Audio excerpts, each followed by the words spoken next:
Hello, we are back. Oh my God, caught me mid pregame yawn. It's a tradition for me on the show here. But it is I, Corbin Ford, with, as always, good friend, semi-co-host Josh Earl. Josh, how are you doing today, sir? I'm doing well. That was a delightful way to start.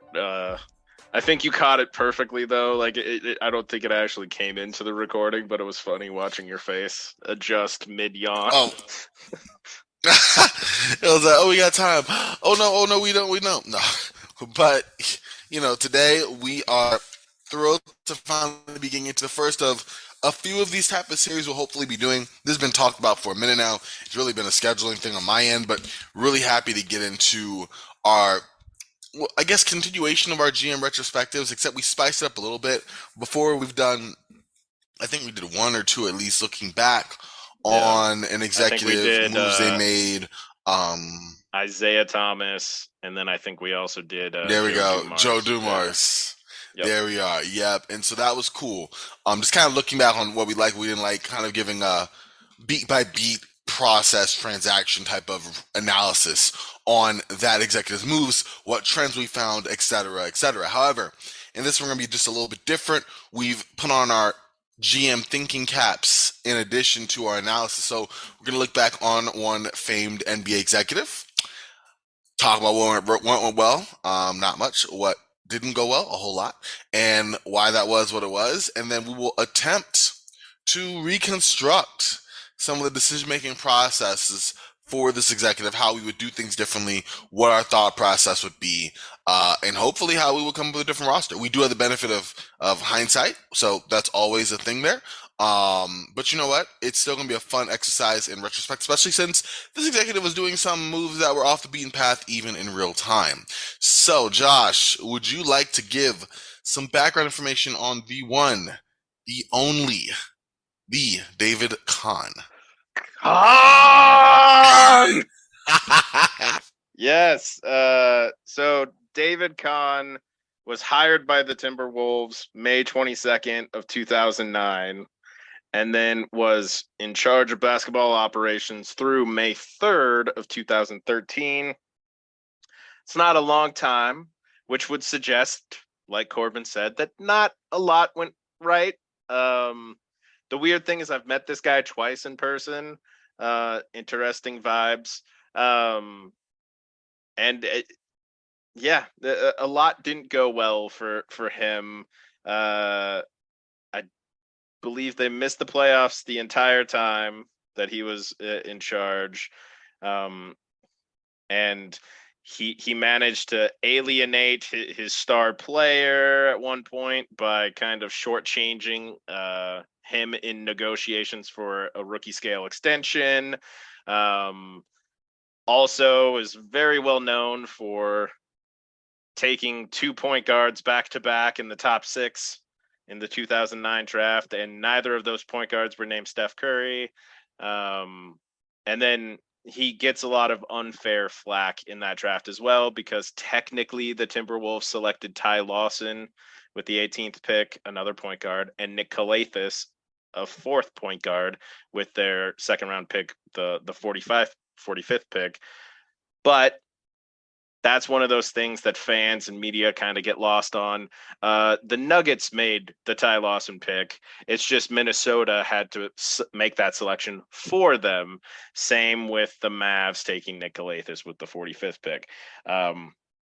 So there were some things that I think get overblown when it comes to Kahn, but there are definitely some things that maybe don't get blown enough.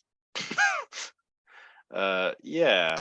I like that. There you go. Like some things get made too much attention to, and there's other things that you could definitely give more attention to. Yes. Yeah. I think that makes an excellent point. David Kahn for me has always been one. I've of course never actually met the person, but one of my favorite written pieces I've ever did was looking back on all of David Kahn's moves.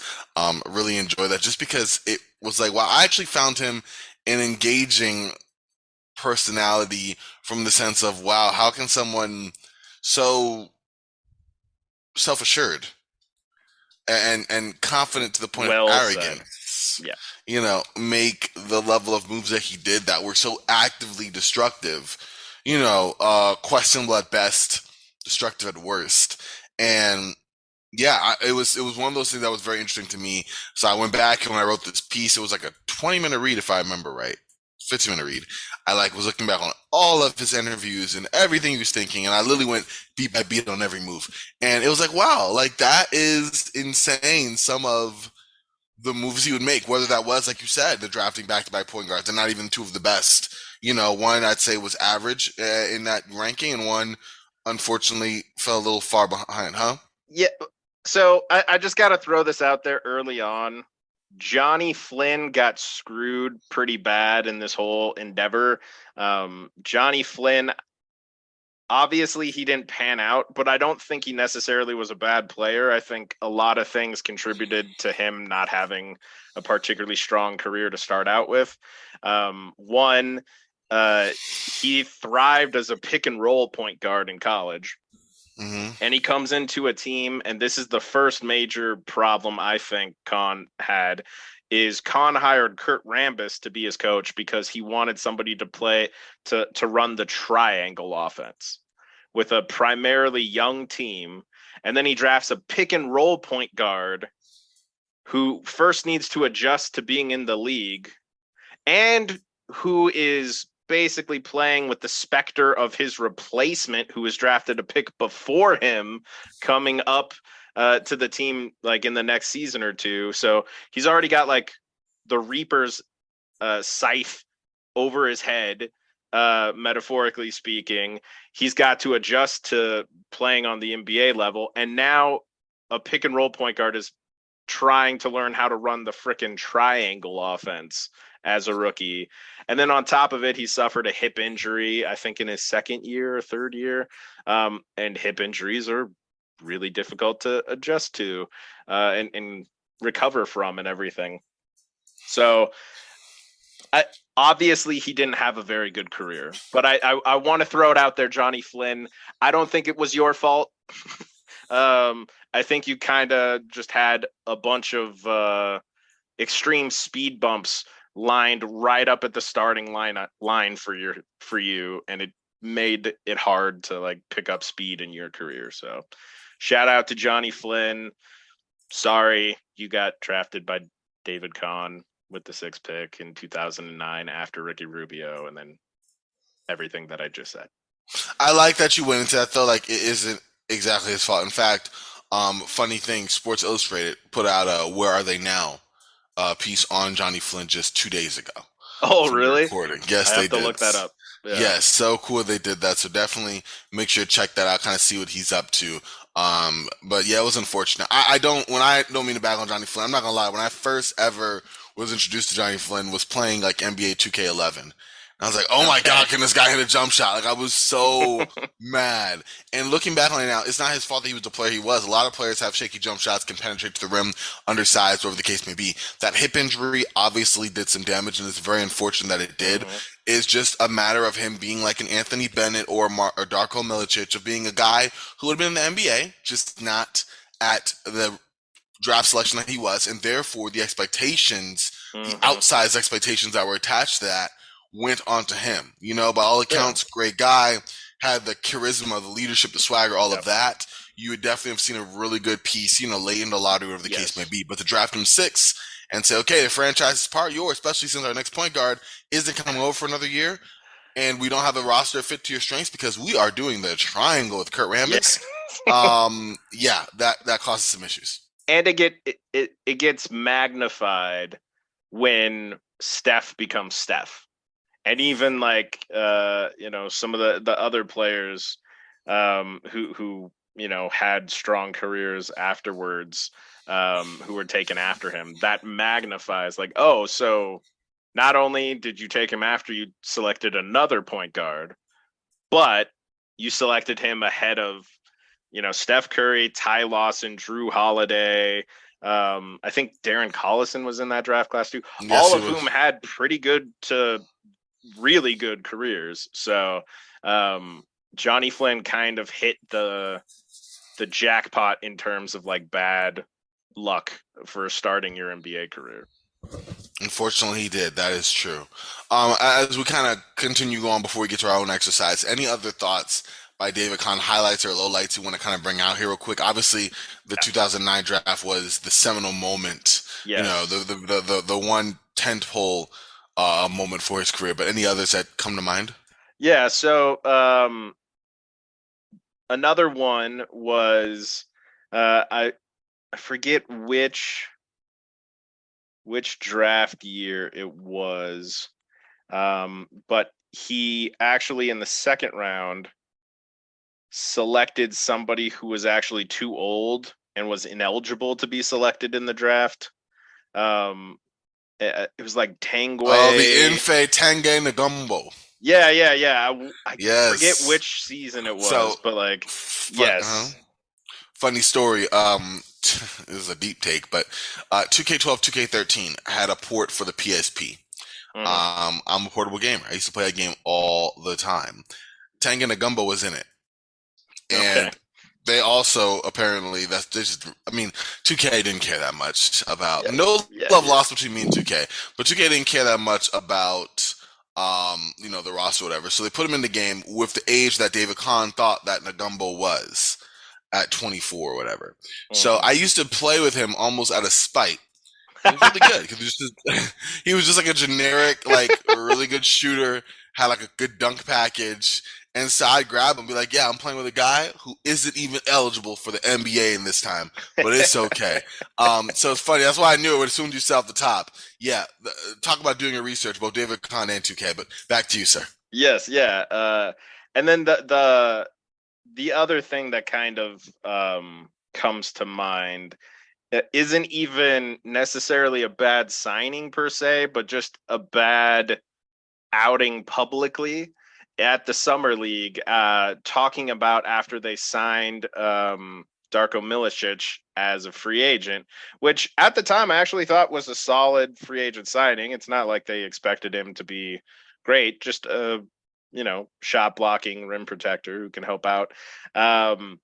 But at the summer league, he was actually sitting with Chris Webber, and he was talking about how Darko Milicic reminded him a little bit of Vlade and even Chris Webber himself, and even said that being able to sign Darko was like mana from heaven. And it was just a really, really poor understanding of who he was with, and not the greatest use of tact in terms of how to communicate. Like, yeah, we're really excited about him, and we like his passing ability and that sort of thing. Um, but you probably shouldn't, when talking with Chris Webber on a televised broadcast and everything, talk about how he reminds you of a Vladi Divac and Chris Webber himself, both of whom will be Hall of Famers. Like, Yeah, it was a severe misstep, made even more awkward when Chris Webber like twice was like, "Please do not put me and yep, Darko in the same sentence." yep, Like in the middle of it, like I'm, and he kept saying, "Well, don't you agree?" Khan kept pressing it. Well, what do you think? Don't you yes, agree? And Webber's like, "No, I don't." And we're not gonna put me and David, we're not gonna put me and Darko in the same sentence. I was like, "Yikes!" The cringe. So no, it was definitely something that was true. And you're right. I think in a nutshell. I think my favorite memory was the show of hands press conference that David Kahn did after. It was the end of the 2010 season, if I remember, and I mean, it was another disappointing year. Slight improvement. They went from 15-67, the Timberwolves did, to 17-65. Uh, Woo! they were 10 points per game, but they were dead last in defense. And so he did like a State of the Wolves address at the end of the season and did a show of hands line. He's like, "Hey, I think we've made some improvements down the line. I think Rubio will be here soon. Kevin Love's played better. Like some of our role players stepped up, particularly in the end of the season. When teams really don't care. But we got some real big wins against the Lakers and whatever. So like, what do y'all think? Show of hands." He's looking around, and for like maybe 10 seconds. It's silence. As he looks down for a hand, he's like, "Oh, I guess not. No one really thinks so, but I do." Well, yeah, of course you do, Kahn. Like that's the point. So it was hilarious for him to ask the room and his complete inability to read the said room get no hands in the press conference when you were touting the improvements you've made. It just seemed to illustrate the view that Khan saw that the rest of us normal people didn't, or us lowly people. I don't want to say normal. Khan was special. So this brings up one of the times I did meet Kahn was at a career conference thing in Vegas at Summer League, and he was a speaker. And I forget which year it was. Must have been, I think, 2011, because one of the attendees was from Utah, and during the Q&A section, raised his hand, and he was called upon, and he's like, "I don't really have a question. I just want to thank you for Al Jefferson." And Kahn, without like missing a beat, almost like he had it preloaded, was like, "Thanks for taking his remaining X amount of dollars on his contract." Oh I was wow. like, interesting, man. Like, I Yeah, don't necessarily disagree in terms of like, was he worth the money at that point in time, given what your team was like, but kind of a harsh rebuttal to somebody who was there hoping to break into the league, and was kind of perhaps a little too eager to make a statement instead of a question to a GM. But I thought it was interesting that Kahn was just right there out of the gate, like, "Thanks for taking his contract." that is kind of fun. I'm not gonna lie to you. Like, wow. I mean, it just goes to show you the kind of person that he at least present himself through the media. There you go. Yeah. Because I think it's always one side you see in front of the cameras and one side behind. There's probably more you can read into a person, but that's a whole nother thing. This is the Roundball Ramble podcast, Yeah. not the Roundball Psychology podcast. So I'm not going to go too deep into No. it, but yeah, I think it's definitely interesting. But with that being said, 4 years, the Timberwolves in all had just a horrific time of it throughout his 4 years. And mind you, he did show improvement every year, as funny as that may be. 2009-2010 season finished 15-67. 2010-2011 season finished 17-65. 2011-2012 season finished 26-40, and he closed out with the 2012-2013 season finishing 31-51. Well below standards. He thought he could win a championship in a set number of years. I mean, that didn't happen, but I did think it was funny that with all of that, like improvement, however slight and under talked about because of how big he had, kind of screw up the team in the long run. It was funny to see that. But I think the biggest thing to kind of close out on the Kahn retrospective before going into our own analysis is the little bit of business that occurred during the 2012 season, where you had a 23-year-old Kevin Love, fresh off averaging 24 points and 14 rebounds per game. He had signed a 4-year extension that included an opt-out after the third, which you go, that's curious. But to make it even more curious, that wasn't even Love's desired option. Love wanted the full 5-year extension, committing himself as the face of the franchise, but for reasons that were never clearly disclosed, Kahn pushed for a shorter deal. Oh, And I want to it get was your. disclosed. It was It disclosed. just wasn't that Publicized? clearly about the Kevin Love thing. Kahn didn't want to give him the 5-year extension because that would have prevented him from giving that to Ricky. Oh, choosing. Oh wow, that Yep. makes it even So more interesting. which gets us into the whole concept of for lack of a better term, what some people call basketball orphans. and your guys. And while Kevin Love was obviously the best player for the Timberwolves during Kahn's era, Kahn didn't draft him. He Mm. wasn't Kahn's guy. Ricky was McHale's. Kahn's guy. Mm. Ricky was the guy he moved off, Randy Foy, Mike Miller for. He made a big show of like, we don't care if you come over a year down the line. We want you specifically. Ricky was his guy. And in spite of all the evidence that like Kevin Love, you should lock him down as long as you can right now. Kahn was still holding out that like, no, Ricky is the face of this franchise because he's my guy. I drafted him. I In my head, he is the Minnesota Timberwolves, not Kevin Love.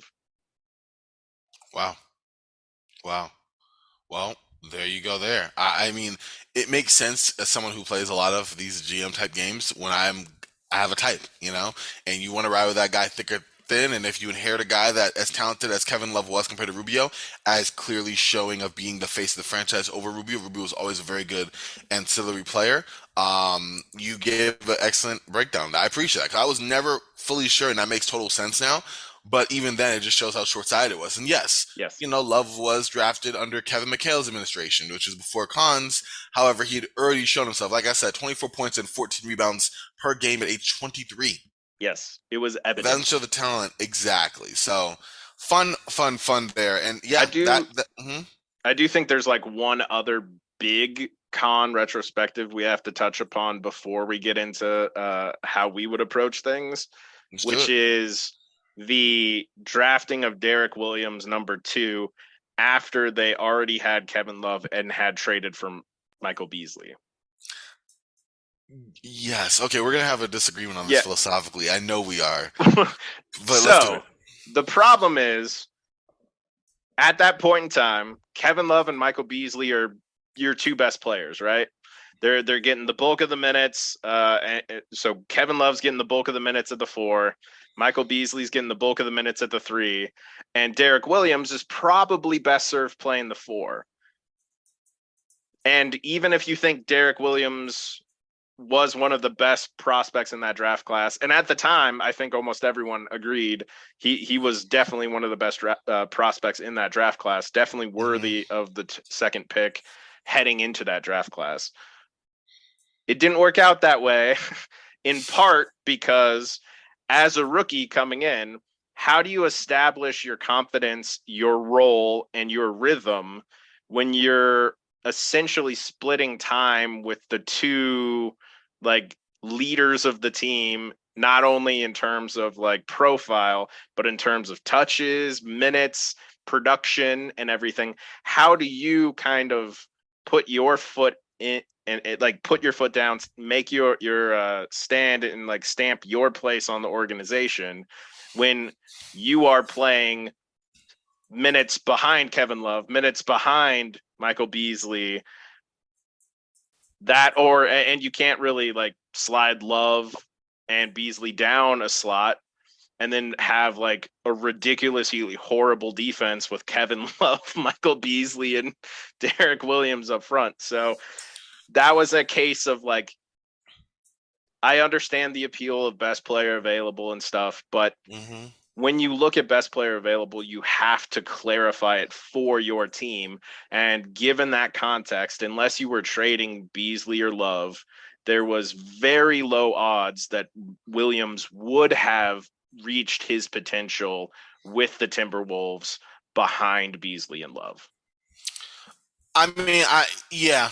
Looking back on it, I still held out hope that you could have a tantalizing athletic front court between Beasley and Williams, and that almost as a precursor to now, Love would just be at the 5. And yes, defensively, this team would not be super great, but the potential for me at least, I don't know. I was a big Derek Williams fan. Like when we're gonna talk about 2009 and 2010 to a certain extent, I was more or less a general fan, wasn't really diving in, wasn't really into it like that. But come 2011, the draft time came and I was all in on Derek Williams. Had a jersey of his for the longest. Really thought he'd be a star in Minnesota. 2K didn't help me with that because it totally made me think he could be. And you're right. Some of his, flaws of at being 6'8", being more naturally suited at a power forward spot, although playing the small forward, not being the best shooter, take advantage of that, not being the best dribbler, having natural athleticism for the open floor. But again, playing under Kurt Rambis' triangle offense, where Mm-hmm. a lot of these Wolves' strengths were mitigated because you didn't have the type of offensive system, best utilized to bring the most out of them. So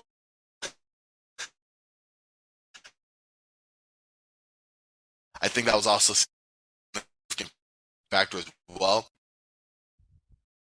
I think you froze for a split sec. Uh-oh. One sec. Can you hear me? Yeah, I can hear you now. You're good now. Okay, weird. Cool. So what I froze for a second there, but I was talking about Talking how about Rambus the and offensive how this, system yeah. the system wasn't best utilized. But as we get into this draft, we'll see some better options that will definitely make the Derek Williams one look a little short-sighted. But with that being said, Josh, are you ready to go into the practicum part of this? Yeah. From this point forward, we'll act as if instead of David Kahn getting hired, Corbin and I were hired as co-GMs. There we go. So I like it. that's how we're approaching this series going forward. Is we'll reflect upon what went well and what didn't go well, and with Kahn, there unfortunately wasn't much that went well. Uh, uh, and then we'll look at how we might have approached things over their tenure as well to get a different kind of perspective. And admittedly, there's going to be a little hindsight bias, but we're also going to try to approach this from how we viewed things at that time, in terms of the players we liked and everything. So Absolutely. All right. Well, let's get started. We are going in the way, way back machine back to the 2009 NBA draft. And before we go into who we would pick with the selections, let's talk about that fifth pick, the Wizards deal, where the Wolves sent Randy Foye and Mike Miller to the win now, quote unquote, Washington Wizards in exchange for the fifth pick in this draft. First, as the GM on your end, Josh, do you still make that deal? I'm a little hesitant from the perspective of Mike Miller was one of the noted best teammates, like by everybody he played with, and would have provided a good veteran presence, especially for a young team that's going to be, having some growing pains and everything. Plus, provided the type of shooting and just general perimeter offensive glue that would help a young team kind of navigate some of the lows of a season. That said, ultimately, it's rare that you can get two top six picks in any draft. So I understand it, and also Mike Miller was going to be a free agent after that season. Was already 28, I believe. So didn't really align with the likes of the 20-year-old Kevin Love or the 24-year-old Al Jefferson. Corey Brewer's 22, etc. So I'm okay with it. I'd feel a little bad sending Mike Miller away, but I would agree with it. But before we even get into that, I think the number one thing that Kahn messed up was, let's do the triangle and let's hire Kurt Rambis to do that triangle. So I think my big focus first off as a co-GM would be, Corbin, let's come together and let's find us a coach that we think will accentuate the players that we have and Mm, accentuate the players that we're interested in. In this draft class, we know we're drafting at least one point guard, one rookie point guard. yep. And obviously, you do the fifth pick deal at that time to kind of put yourself in position to get somebody like a Ricky Rubio potentially with one of those two picks. And so for that reason, I think you focus on a coach that's going to embrace transition, that's going to embrace a looser framework and a looser structure, if you will, and let the point guard that you select kind of do what they need to do to be successful and put their stamp on the team and stuff. So for that reason, I'd probably look towards Mike Budenholzer, who at the time had just come off of like a season after winning the championship with San Antonio as the lead assistant. Always emphasized teamwork, player and ball movement, communication, spacing. Obviously, since he's been a head coach, we've seen reasons to maybe not like how he does some of his minutes allocations and stuff like that. But we can also see that he's generally been a pretty good head coach in terms of like regular season success, getting to the playoffs, and obviously won a championship with the Bucks. So I think coach like Budenholzer would have been a much better fit than a Kurt Rambis looking to run the triangle with one of the youngest teams in the league.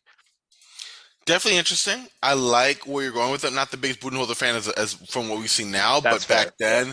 I absolutely would be. I mean, my pick was a little more bold. He actually just got he was forced to resign from his team as his front office wanted a young up and coming coach to help revive the Warriors' fortunes at the time. But Oh, of noted course. winner, Of third coach course. in NBA history to win 1,000 games at the time, back in 2001. You know who I'm going with. I'm Yep. going with Don Nelson. That's I think fair. I'd like either of those guys. Either of them's going to bring a lot more movement and more, for lack of a better term, like authenticity for the players in the system. They're going to have a little less rigid structure and let the players kind of, you know, do what they need to do to feel comfortable and stuff. So, yeah, exactly. I'm Yeah. cool with either of them. There you go. And As also, I long mean, as it's we not. have a different head coach and we're not running the triangle, I'm happy. There we go. Exactly. And I was going to say this precedent for, David Kahn hiring older legendary coaches. We saw right after the Kurt Rambis Mm-hmm. experiment, he was able to lure Rick Adelman over to Minnesota Yep. for a couple of years there. So there is something there. But you're right. First order of business, not Kahn, Rambis by. I wish the Lakers would say the same thing in the front office, but that's not my point. But now we go to the fifth pick. I would do that deal, Josh. I just feel like Foy was a mistake. You got to realize, in the front office, you make a decision. Like, don't double down on it. I mean, granted, it wasn't the decision of I would not even want to imagine what Kahn would have done in the 2006 NBA draft to draft Randy Foy over Brandon Roy. But the point being, it was there. Randy Foy, solid shooter. I would say a decent secondary ball handler, not a whole lot else. So him gone, and Mike Miller, though being a boost in the locker room, being a very good shooter. 28, again, Mm-hmm. no. So I would send Yep. both of them over the fifth pick.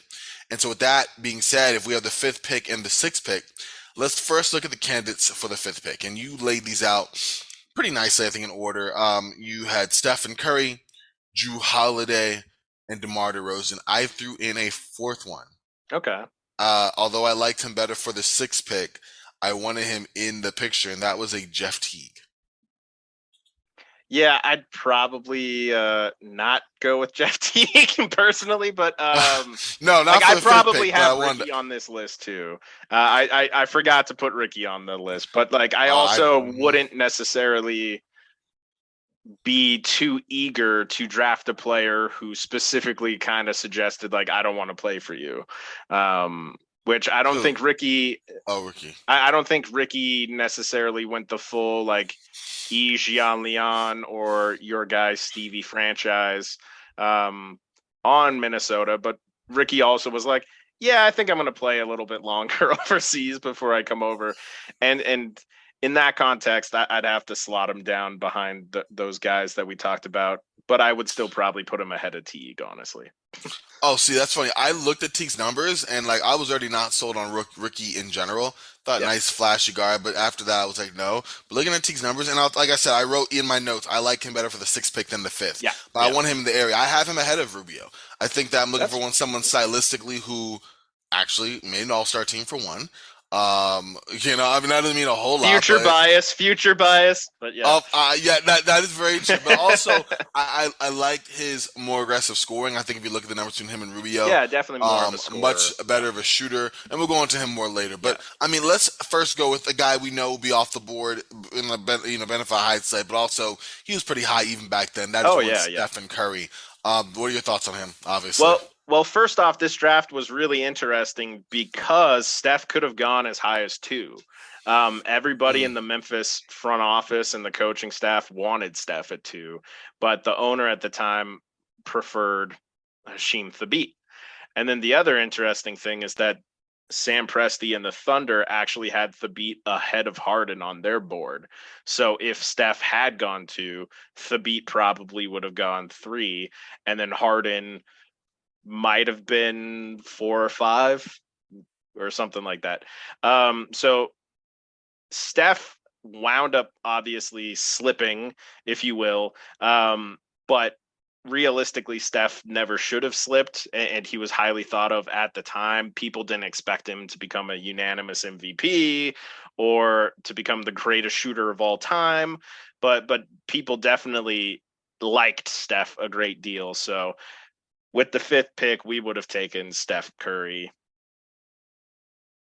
I feel like that's pretty cut and dry. That was a great way of breaking it down. I like the insight on that second pick as well, Josh. But Yep. yeah, Steph Curry, bona fide first person there, best fit for any team because he sets the culture of the team. He sets the identity of the team.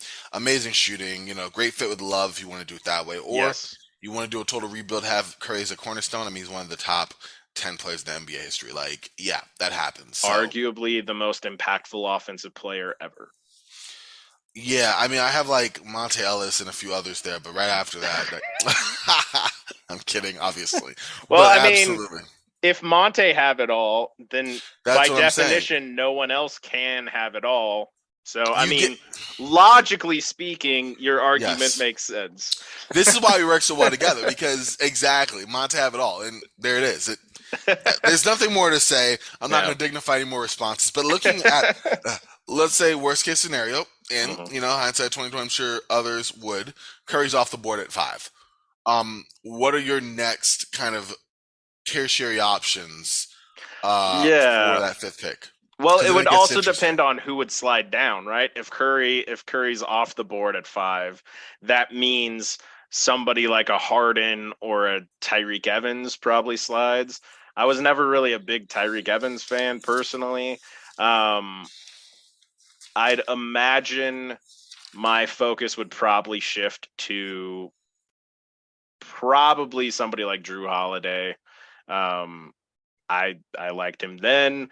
I like him even more now. Hmm. Drew's also another guy who's great, like personality, like great culture setter type kid, coming out and obviously has gone on to have a really strong career. I'm not as big a fan of that DeRozan archetype as you are, but I would definitely be open to us having a conversation about like potentially taking DeRozan. And obviously, I would prefer Harden if Harden was the guy who slipped. But if it was like Tyreek Evans who slipped, I'd probably lean more Drew or DeRozan. Okay. Yeah, I'm obviously a big DeRozan fan. That is my second pick for number 5. And the reason why I love Drew Holiday, I think Drew Holiday is a very, best two-way player available. Always find it funny to say two-way players with the NBA, but it's true. Someone who Yep. can perform, at an A plus, at an A level on both ends of the ball. I think he's better as an elite role player than a guy you build around. We didn't see a whole lot Philadelphia. I think he did better alongside Anthony Davis, Tyreek, and Eric Gordon in New Orleans. He Was did an start to all-star in separate Philly though. himself. We're doing hindsight Well, there I know too. you're Uh saying oh, you're no, I'm already doing playing. hindsight too, or I know, so I know, okay. it's hard. I'm But messing like with you. he was an all-star in Philly, so No, absolutely. I'm but yes, giving yeah, yeah. a hard time there for sure. But no, I guess you're right. I mean, looking at that, that's a good pick. I like DeRozan not only because I think he's the best scorer behind Curry at this draft slot, Yeah. which is crazy considering the plethora of very good scoring options that they were, but a career 24-4 guy. You know what I mean? He could project as your second best player, I think. on a solid winning team. If he's your main guy, we've saw that in Yeah. Toronto, we saw that in Chicago. You're probably tapping out, middle of the pack with some pretty glaring weaknesses. However, if he is your second best player, whoever that would be, whether that's I don't want to say Kevin Love, if that guy's already on your roster, or you pick someone else, I think he is the best fit off the gate to say, okay, we can kind of build around this guy while we find another piece to tag along with him. So this gets into like a bigger philosophical thing that I'm sure you and I have talked about and we'll talk about even more in depth later. Always. But DeRozan, to his credit, has become like extremely efficient in his role and has become a really great playmaker. But it took him like a decade plus to get there. Yes, it did. You know.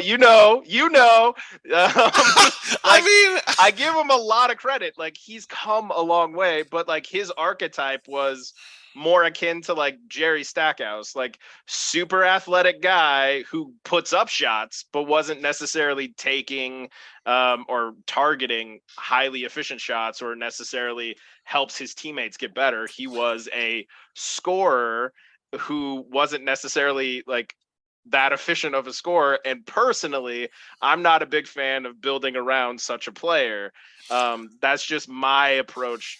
And again, at this point in time, I do really like DeRozan. I think DeRozan has become a playmaker who elevates his teammates' play. He has become a very efficient scorer, considering the types of shots he takes and stuff. mm-hmm. At the time, and for a large part of his career, that was not the case. So I get the appeal of DeRozan, and like I said, I still had him as one of my candidates for the 5th and 6th picks, but I would still have preferred something else, just because I don't think that archetype rarely works out, and it rarely works out, particularly for the drafting team. Those players Okay. usually come into their own on second or third contracts, which are typically with a different team. That's an excellent point. I was going to say, actually, he raised his assist percentage to just under 20%, but that did take year 4. The 2013-2014 season was really when he broke out. And it's kind of funny to think about if you compare him to a guy like a Tyreek Evans, who had uh, DeMar DeRozan like Immediate breakout. numbers Yep. immediately and then never approached those numbers again. Where DeRozan was a little slow in starting that, but once he got there, like I said, you're right. For the beginning, he was just like a shooting kind of guy, mid range, get to the basket, not a 3-point shooter. We know it's still not a thing, but he had the assist percentage of 4.9, 8.6, 10.8, and 12 even Yeah. for his first 4 years. It grew. Then Yep. 18.9, a dip of 17, and then no lower than 20 for the rest of his career. Yeah. Really going up at a high of 32 the season before with the Spurs, his last year there. So I definitely see where you're coming from there, and I think I am using, of course, some projection of that. I just think Of looking back at the course. scouting reports of that time, I mean, people were a lot more higher on him being a main Oh, scoring for guard than he sure. was. So it's like if I Well, take the mix of that's I think hindsight and everybody likes scoring first and foremost. So like yeah, you can I anchor. would even argue That's the name of the nowadays. game. I would even argue nowadays a player coming out, like if DeRozan was coming out nowadays as he was coming out of college, he'd still be very highly thought after and sought. Even if at this point in time we're more interested in efficiency in our scores and that sort of thing and like playmaking. Hmm. Um, And also yeah, durability. Harden is the only guy who's had more career games played, field goals, and free throws than DeRozan yeah. among 2009 picks. So I get where you're coming from, and I think that would be a very heated war room debate. Oh yes, yeah, yeah. Like But yeah, ultimately, I think what would happen with us is we would take Steph 5 and we would take DeRozan 6. I personally would also be like, well, I kind of wanted Drew, but I do think like if Steph is the number one and we already have Kevin Love and Al Jefferson and DeRozan, I think DeRozan doesn't necessarily have to take on a primary usage right off the bat and kind of So Absolutely. And I also would, and I wrote this in my own ideal offseason, I would do Drew Holiday fifth and DeRozan sixth if we didn't have Steph Curry. oh well, yeah. If we didn't have Steph Curry, yes. Because you're right, Drew Holiday's the best fit, and then of course Yeah, yeah, defensively he can guard some of the tougher matchups that DeRozan can't. But you yeah, still have good size at 6'6" with DeRozan. But going from yeah. there to the sixth pick, I do want to make the argument for Jeff Teague. Just bringing him out there. We know he won't Go let ahead. because he played with the Wolves already, right? From 2018, 2020. I got the numbers from there.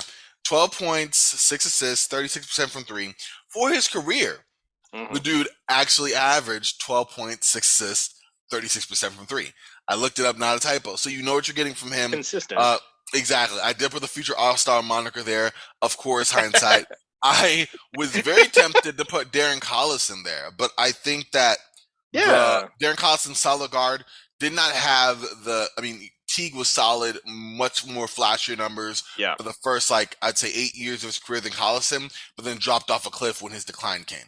I think Whereas, I mhm. also think Collison was more of a playmaker and Teague was more of a scorer. So it if depends yeah, on like what you value more, and like what you already have. But yeah, Yeah, it's funny. I actually took their peak years. I took like their 4 peak years and compared, and like assists per game and such all went to Teague, even though Teague was slightly healthier than Collison, which factored in as well. I was like, well, more assists go to Teague. Okay, but why? Because of health. Well, it still factors in. yeah, However, Collison was remarkably consistent. We're talking 12 yes. points, between 12 and 15 points, and 7 and 9 assists per game for like 6 straight years. Solid shooting from three, only a hair below Jeff Teague career wise. So that's another guy as well that you can make an argument for with the sixth pick. But going from there, kind of picking up along, 18th pick, you have a plethora of options. You want to kind of go into those a little bit? Yeah, so the 18th pick is where they entered into an agreement with Denver to trade the 18th pick for a future pick, which wound up being a 2010 first. Um, and honestly, out of the potential options, I'd probably still lean that way. Um, Considering that we're already bringing in two rookies, we already have a lot of youth already on the roster. I'd probably be inclined to net a subsequent extra first in the next draft, especially since players like Ty Lawson wouldn't really help us at that point. Unfortunately, Drew would be off the board by that point, so we couldn't get, Drew, Steph, and DeRozan as our perimeter trio. But some potential candidates who were still available at that pick, and you'll hear these names subsequently too. Taj Gibson, Danny Green, Patty Mills, Wes Matthews, and Joe Ingles, all guys who brought varying degrees of impact to NBA teams and have had long careers. And like, I would probably look after getting Steph and DeRozan, and we already have Al Jefferson and Kevin Love up front. I'd probably look to a wing like a Danny Green or a Wes Matthews, um, if I were to use a pick like the 18th or one of the subsequent picks, the 28th, 45th, or 47th. You're muted, dude. I do it once a show, and here it It happened. it, But it it's a cha-ching, there it staple, y'all. is. Boom, boom. Ching Thunder Moneyball. Anyway, going OKC's radio NBA announcing team was so elite for years. And Ching Thunder Moneyball, when I was watching, listen to Russell Westbrook, didn't happen often with it, Russ, but it happened a lot with Paul George. So, anyways, I like those picks. I think that you're right. Like Wesley Matthews would be a solid guy. I like Joe Ingles as well, a guy who was a previously undrafted, but a do-it-all player, good size, playmaking, shot the three ball well. He's personally my favorite option there, but I'm looking for more utility. A guy who Yeah. can fill in some gaps, like you mentioned, and I think that you get a guy like that with size who can do a little more on ball than a Wes Matthews or a Danny Green. Both guys very good. I mean, Danny Green, a career, almost 40% 3-point shooter. Taj Gibson, again, a guy, hustle player, solid fit, ready to play with the Wolves. Saw what he did there. Patty Mills probably my least favorite fit. He's a good spot shooter, I but he is think kind of Patty as the Steph guy off the bench. So like he's not of. going to get big minutes, but he can replicate a lot of the actions that Steph runs through as well. I like that. That Yeah. does make sense, and that would be something I would agree with. Yeah, for sure. I think my only issue with that would, of course, be that he defensively. I mean, at least Steph is Oh yeah. different there in terms of Yeah. size and profile, in a way that he just isn't. But aside from that, yeah, I agree completely. Going from that to the 28th pick, any uh readily available thoughts on that? I mean, similar list of players, same with the 45th and 47th pick. I think you and I would probably see if we could package the 18th and the 28th pick for maybe future capital, or see if we can also get future capital for the 28th pick if we did a Hmm. trade with Denver for the 2010 first.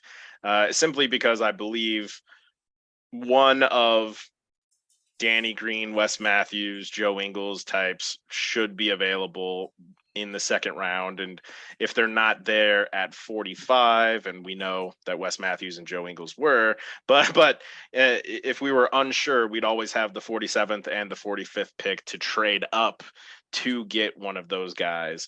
So I feel like we could get a Wes Matthews or a Joe Ingles or a Danny Green in the second round, and because we already are bringing in two rookies, and again, we have a young team, I'd probably look to trade that 28th pick first for future draft capital. What do you That think? makes sense. I actually would agree with you completely on that. I think either, having more assets, in the cupboard, just red glass kit for emergency, whatever the case may be, are great. Especially if you don't like the value back there. I've done a few simulations trying to, figure out who would be available there. Didn't really necessarily like the fit. And so it also puts you in play if you do grab some additional picks and you want to trade up for a player. I was partial to Patrick Patterson back then. A guy like that, I like P-Pat. Yeah. there you go. Like you can make a move with those picks to acquire that player if that was that guy on your main target board. Mm. So I agree with you completely for that. But yeah, I mean, aside from that, I mean, we kind of have the 45th and 47th pick in that same general ballpark. The only thing we need to dive in too much into that. Mm. In that same thing, whether we are going to isolate the players we want, if they slip further, like I said, Joe Ingles went undrafted. You know what I mean? Like Yep. that guy will be available. Want to take those two picks and let's parlay them to like a 2012 second or Mm-hmm. something like that. See Yep. what happens. That'd be nice as well. So at least we have the option there. But now we move on to the 2010 NBA draft. And just setting the stage here, 2010 NBA draft was definitely an interesting one. This was the first look for Kahn to obviously put his print on the team was the 2009 draft, but the 2010 draft, you looked at the Wolves. They had 5 draft picks, 3 in the first round, and 1 in the top 5. It's Yeah. not bad, right? You had talent like John Wall. You had Mm-hmm. DeMarcus Cousins. You had Derek Favors. You also Evan had Evan. Turner was a big I was about to say Evan prospect at the Turner. time. Yep. Yep, Greg Greg Monroe. Monroe. Yep. Paul George and Gordon Hayward were also in the top 10. Al-Farouq Aminu as well. Now, Mm-hmm. we all know, kind of decided to go in a different direction. Selected Wesley Johnson, the high To flying shooting guard from Syracuse. to be fair to Kahn, Wall, Evan Turner, and Derek Favors were all off the board, and the two players, your two arguably best players at that point in time, were Al Jefferson and Kevin Love. So DeMarcus doesn't seem quite as appealing if you already have like a young center and power forward combo already in place, and ones who have been to varying degrees productive. Now, on the one hand, I give you that, and I don't want to not be fair to Khan because, like, Khan is great. But at the same time, I push back by saying that you end up trading Al Jefferson without getting a replacement.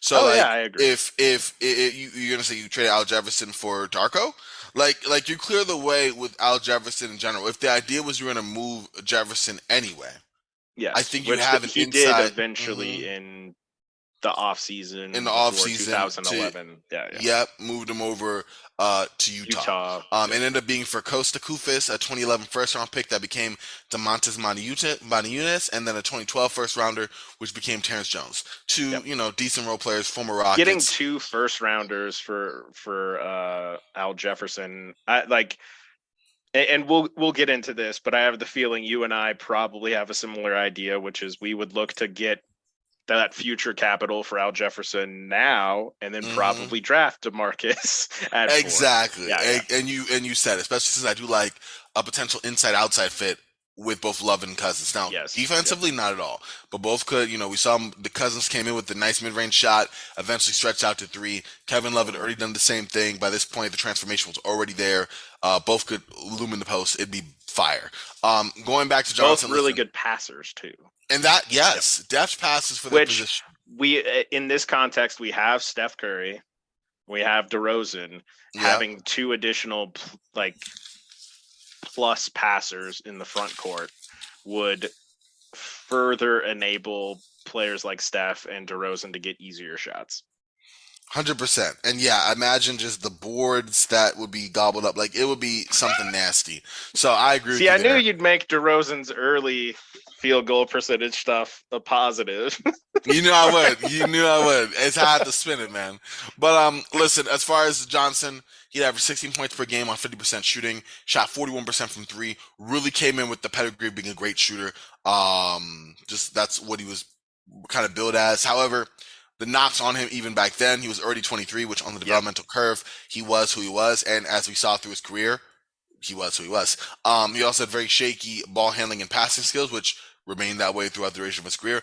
And he offered little in the way of development, especially when you consider that Cousins was selected one pick after. So I know we have Yeah. Cousins there, but I want to get your take on other options that you liked over in Yeah. that 2010 fourth pick. Well, like I also so Wesley Johnson, I will say I disagree with the concept that a player who is like over 20 is who they are. Like that's not accurate. I know I am way different just from myself 2 years ago than I'd imagine Steve Nash didn't win MVPs until his like 30, I think, age 30. Yeah, age So 30 like and 31. we've seen DeRozan. It took DeRozan, our own sixth pick, quite a long time to develop to the point where he was the all NBA player that he is. 24, which Right? you were already going to get a Wesley Johnson at, though. I'm just But saying I know. I push back against that cognitive bias in basketball evaluation of like this player is who they are already. I don't believe in that. That said, his big claim to fame as a prospect in that draft class was the 3-point shooting and his defensive impact. The problem is he went to college at Syracuse. Syracuse runs a very particular defensive system that tends to bolster people's defensive counting stats, which can make them appear to be better defenders than they actually are. And like you mentioned, he didn't really have a handle. He wasn't really going to be somebody who could even necessarily consistently attack a closeout and maintain or expand upon an advantage. And with our team that we have in Steph, DeRozan, Love, you want people who can build upon and expand an advantage instead of just catching and shooting. So I did want to give Wes Johnson and that bias some discussion, but like DeMarcus Cousins, I think is the clear talent there. I remember at the time talking with people in Vegas at Summer League and talking about how like I thought DeMarcus Cousins was a better talent than John Wall. And the other obvious guys, especially if you are looking for wing help are Gordon Hayward and Paul George. And at the time, Paul George still seemed not raw, but he seemed a little less baked, if you will, than like Wesley Johnson or Gordon Hayward. So I think at that point in time, my board probably would have been DeMarcus Cousins, Hayward, George. I like that. Pick, yeah. I like that. I went just opposite. I did Cousins, George, Hayward, but same thing. Fair We're enough. so close. Yeah.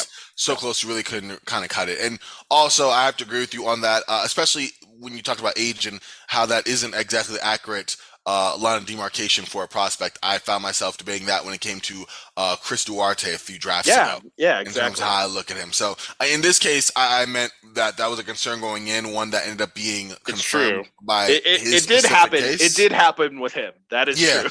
but no, But I yeah, definitely, fair enough. I'm glad you brought out because I didn't mean to lay And I that know, as I a know. main, and it's good for a basketball discourse Yeah, philosophy type of understanding that hey, people change, skill sets change. You get guys like Kevin Love who were not 3-point shooters at all. DeMarcus Cousins, same thing, who grew that. Brooke Lopez, how Kevin many years did it Love. take Brooke Lopez to become Yeah, the sharpshooter he is now? Kevin Love, when he was drafted, there were literally memes and jokes of him being the Pillsbury Doughboy. And then we've now seen Kevin Love being a cover athlete for like SI's body issue, or was it ESPN's body issue? It was Like, ESPN, but yeah. like the dude, people change, Hmm. and when you like, I think the issue is like using heuristics like that as a set standard. Like, for example, players under 6 feet almost never turn out. That doesn't necessarily mean that this player won't buck that trend, and I think sometimes, and I'm not saying you, I'm just saying general consensus, Yeah. a lot of the discourse around the draft is like, oh, he's a junior, or is it like Desmond Bain, who clearly heading into that draft should have been selected much higher, Hmm. what like fell to 30th because teams were like, yeah, but he is who he is. He's old. And it's like he's not even old. He He's not even just old. barely started drinking if he wanted to. Like, yeah. Yeah, no, I love that you said that, and you know what? There's gonna be another. We're gonna have to do, like you said, more of Yeah. a piece on that soon because I do like these philosophies, especially when it comes to the draft. But no, Mhm. very good point to bring out here for sure. So, kind of looking at that, it's kind of cut and dry on our fourth pick. Cousins, Hayward, Yeah. George, some in the area, however, fell to us. So then with the 23rd pick, it turned out that Kahn selected Trevor Booker with that pick. That he would trade Booker and Hamidi Ndai to the Wizards for Lazar Hayward and Nemanja Bjelica. Hayward didn't last pass his rookie contract, and then Bjelica didn't join Minnesota until well after Kahn was gone. But Hmm. any options that you like personally for that 23rd pick? Are you making that a priority to trade up for assets? Are you shopping that pick? I know in one of my simulations I did, I shopped that pick with Kevin Love to see what I could get. I'm getting Carmelo, but that was just my own. Did I take that deal? You I know. bet I your know. bottom dollar I did, but that's not the point. Again, it was just me going off there. Yeah. But did you like anyone at 23rd? Now, mind you, this is a spot where, like I Uh, said, y- you know. yeah. So like this class, I don't think there was a whole lot of like there were a couple of solid players. Hmm. Who would go on to be potentially helpful players. Obviously, the most notable guy is Jeremy Lin, who went undrafted. But also, even if we did, and I did like Jeremy Lin going into that draft, I didn't obviously expect Linsanity or anything like that. But Hmm. we already have Steph Curry. Um, we probably have a veteran backup point guard. Um, Yeah, Lynn we still might had be a Sebastian Stoffer. consideration. Other players I liked at the time who wound up going in the second round. Landry Fields, I liked Landry Fields. I also actually really like Jarvis Varnado, who at the time when he completed his college career was actually the like leader in blocks in college history. So I thought he was like an interesting prospect. But ultimately, I think I would probably again we have a really young team. We just traded Al Jefferson to get subsequent future picks. Um, I don't think we can realistically trade up to try to get Hayward or George as well. So I would probably look to convert that pick into future draft capital or see if there was a veteran who could come in and be like a 3-and-D veteran or somebody who could come in and back up Boogie and Love. Yeah, I get you on that. I think for me it was interesting because like I said, saw the options available and were like, nope, we're trading that pick. But I mean, if I had to like rank my candidates in order, I like a bigger kind of wing with some balls, the distribution skills, and Lance Stevenson. kind of out there, but you know what you get with him. Jeremy Lin was the guy I have. Ironically, Nemanja Bjelica, I still think was I like nice. Belitza. You know, guy who And could Belitza shoot, good would be a playmaking. good backup to Love. Have a very stylistically similar kind of like Yep. can space, can move the ball well. Yeah, yeah. Yep, so I would have done that. And then last but not least, a guy to come off the bench, another big, yes, but a guy who was a project will take a couple years anyway, Hassan Whiteside. I like the fact that again, you need a backup big. You're not going to Which play, oddly, Love that's and exactly what Sacramento did. They took DeMarcus Cousins and then they took Hassan Whiteside at the second. Yeah, yeah. in the second, yeah. In this case, knowing that hey, he's going to be a project, which I thought the Kings knew then, but the Kings going to do the Kings. But bottom line, over 10 years, 12 points, 10 boards. We saw what he did, at the peak of his powers in 2014 or 2015, 2016. Not bad to have that as a weapon off the bench and then kind of see what happens later. But with that, going to the 45th pick, I only had one candidate, Josh. I did like him, Jeremy Evans. He played 7 years in the NBA. Nice bouncy, pick and roll big. Dunk contest, dude. Yeah. Exactly. I think he would Did he definitely win one? benefit. I think he did. Yes. Okay, yeah, I'm yeah. trying to remember when. I'm gonna look it up right now. I But definitely remember him competing in a couple of them, but I couldn't quite remember if he won one. yeah, I feel like he did. I think he did, yeah. Yeah, he's 34. Wow, time just flies with these guys. But anyway, but no, a guy like I said who could definitely make some plays in space. He won the 2012 slam dunk contest, so there we go. Yeah, yeah, okay. Yeah, so that would be my thing at at the 45th pick. After that, yeah, I would probably just trade it. There was no one else there of note. I could trade to get a late, future pick. Let's do that. Like I said, I'm a sucker in my simulation games of attaching that pick with the player I kind of want to get rid of to see if that helps juice up the package. That's fair. So, There are also several young players on the roster that at least I wasn't super fond of. Like I probably would have seen what packaging some of these picks alongside players like Corey Brewer, Craig Smith, Ryan Gomes, and Sebastian Telfair might get us. Um, Obviously, that's beyond our speculation to see like, oh yeah, they could have gotten this type of thing, but anyway. all right, so to kind of summarize the 2010 draft, we walk out with DeMarcus Cousins. We end up trading the 23rd pick for future assets there, and then we also snag Jeremy Lin, kind of backup point guard insurance, nice guy to grab. So we have those guys. We do indeed, of course, move off of Al Jefferson, as we talked about, to really make room for that Cousins nope, Cousins love front court. So I was trying to make it kind of Love cool. Cousins. Cousins. Either way, I think it sounds. We both know what it's hinting at. There we go. A very Arrested front Development type situation. I was purposely trying to be. You're like, we know we're both hinting at. Yep, a lethal front court, but no, also. That too, obviously. Absolutely. But moving on in real time, during this, right after this draft is right when you get the signing of Darko Milicic. I just want to bring that out. An offer he couldn't refuse. 4 years, $20 million with a partial guarantee on the fourth year. I just want to read the quote he put in the aftermath of making this move. Okay, just for your listening pleasure, Josh, and listeners, of course. Darko. We play Darko. Kurt Rambis and Dave Wohl both were big proponents of making the trade. Once we obtained Darko, I could see what they were talking about. Darko has enormous skills. Both Kurt and Bill Laimbeer played the big man position in the league, and they felt that if it ever worked out for him psychologically, he could be one of the top 3 or 4 centers in the league. And again, the risk point was quite low when we made the trade, and even the contract that we're referring to that we gave him, contract. Yeah, that many talked about, was really no more than a backup center gets in our leagues these days, about $4 million a year, so 0.4 for Kahn. We didn't pay him as a starting center, even though we had him ticketed as our starting center. So I think there were some reasons to do it, and I recognize those reasons even today.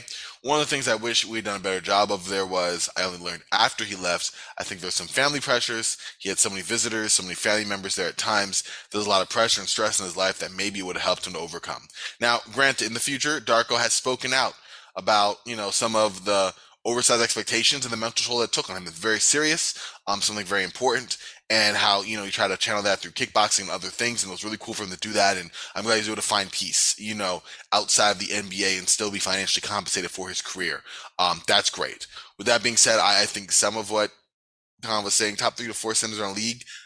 That wasn't there when he was drafted. That was never at any point in his career where you're looking at Darko Milicic, you go, okay, we have Dwight Howard, we got Joakim Noah, we got to put Darko Milicic up there. The Like that was Gasols, Mark yep. the Gasols, exactly. I'm sorry, Al Horford. Up Timmy. and down the list, Tim Duncan. You could even throw Andrew Bynum in there. I Yeah, mean, yeah, yeah. Nene, I put over Darko. Like there's so many Yeah, yeah. bigs up and Emeka down the league. Okafor. Yeah. There you go. Right, Kevin Garnett was. Marcin We go down the Gortat. list. Gortat. Yeah. But Shaq's still around. The funny thing is, Kahn might be right if we were talking against no one workout, which is why Joe Dumars drafted Darko number 2. Phones. Is because Darko looked really good in an empty gym. Listen, when you have the chance to be in an empty gym and you see someone shoot the leather off the ball, you gotta take it. I don't really care who you are unless you happen to be an actual NBA player. It is what it is. It is what it is. There it is. True words were never said. No, but that was true. And now we go into our second pick, the one we're going to talk about right now, on July 12th. I thought this was a very smart move, but of course, I'm heavily biased. It is a good value move. Good value move. There we go.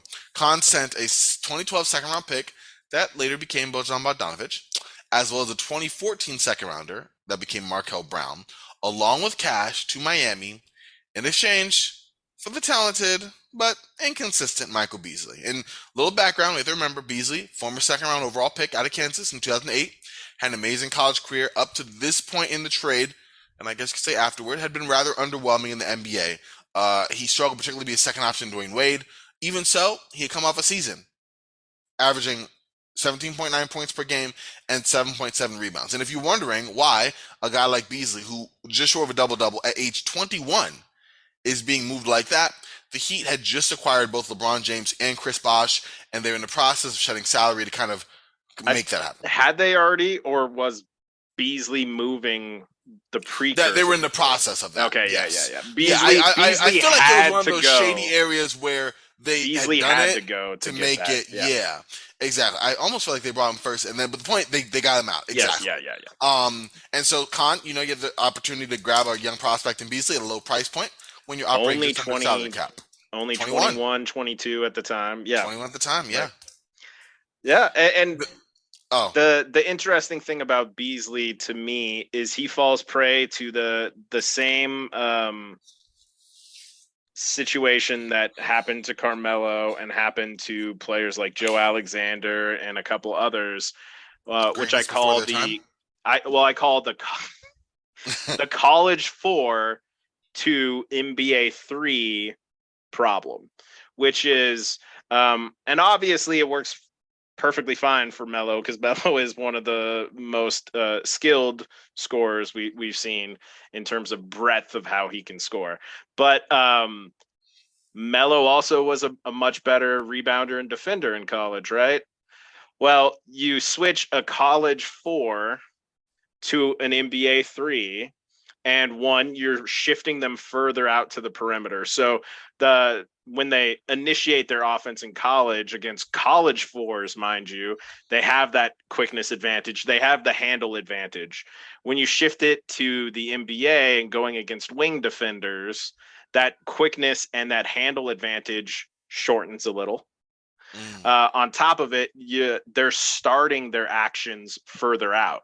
So instead of starting in like the mid post and then any actions get them closer to the rim, like a rim finish or a floater range pull up, now you're talking about starting out at like the 3-point line, and then they wind up closer to mid range if they do take a pull up. So you can see how that automatically impacts their efficiency. On top of it, you're moving them further away from rebounding positioning. Both offensively and defensively, because you're slotting them at the 3. So they have to defend generally players on the perimeter. So you see the rebounding of play and the efficiency of players in college like Beasley, like Carmelo, like Joe Alexander go down when they transition to the NBA because they're slotted in as wings. And so that's why. Beasley was an amazing college player and obviously had a lot of potential, and for a variety of reasons. And I won't absolve him of any blame, but for a variety of reasons, that didn't play out on the NBA level. Absolutely. That was a great breakdown of the foibles that not only, came to kind of define Beasley's kind of inconsistencies on the court, but also others. You mentioned Joe Alexander back in 2008. You mentioned Carmelo Anthony back in 2003. Both those guys having an adjustment to varying degrees. I think if Joe Alexander's on the one end of the spectrum and Carmelo's on the other, Beasley's in the middle. Yep. Kind of in that tweener status. He almost found himself a nice role there, but couldn't quite secure it because, again, kind of where he was in terms of his issues, like you described. Yep. So no need to go into that. But the question we do have to go into is whether we make that same move here today, Josh. So at this point, we have Steph Curry, DeMar DeRozan, Kevin Love, and DeMarcus Cousins. And, sorry, real quick, the next day, Al Jefferson is gone. So, yeah, well, in real ours, life, we've already moved off Al Jefferson before the selection of DeMarcus Cousins. Yeah, we need a three. So there is clearly a spot on the wing that we'd need help with, but we already have DeRozan, DeMarcus Cousins, Kevin Love, and Steph. That is a lot of usage already. True. Beasley, at his best, is a shot hunter, and Beasley's not going to get that opportunity with our team as currently constructed. Is it an amazing value play? Yes. Getting a player of Beasley's caliber, only 2 years in the NBA so far, relatively inexpensive, and you only have to give up 2 future seconds. Amazing value play. Would he be even Miami level Beasley on our team without taking DeRozan's development down, without taking shots away from Steph, Boogie, and Caleb? You make an excellent point. This is why we work so well, man, because we balance each other out. This is true. No, I do like it. You're right. It comes together. Lay it on us why we should add Beasley and just go whole hog offense. I'm always a fan of that. I am. But it's not even that in this way. I think that from basketball fit, it makes perfect sense. It's like my high school career all over again. We had a stacked offensive five, and I was a small forward who liked playing out the left side. But our center also got brought out the left side. I was a decent enough shooter, but I needed to have the ball. I needed to have the ball in my hands to really kind of get that going. And so I asked my coach, can I come off the bench? And we had a coaching philosophical difference. Bottom line, I wasn't going to come to the bench. I don't think I was effective as I could have been. But with Beasley, looking at this roster, our starting five looks great. But if we're looking at barring any other moves we still have a pretty sad rotation outside of that, where you still have, looking at a Corey Brewer, a Sebastian Telfair, a Bobby Brown, the artist formerly known as Mark Madsen. These guys are still here with their contracts that don't expire until this upcoming season that we're currently in. So if I'm looking at Beasley, I'm saying, hey, we grab him.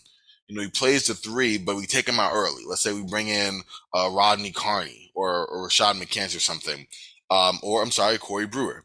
And then we play through Beasley in the second unit as the offensive fulcrum there.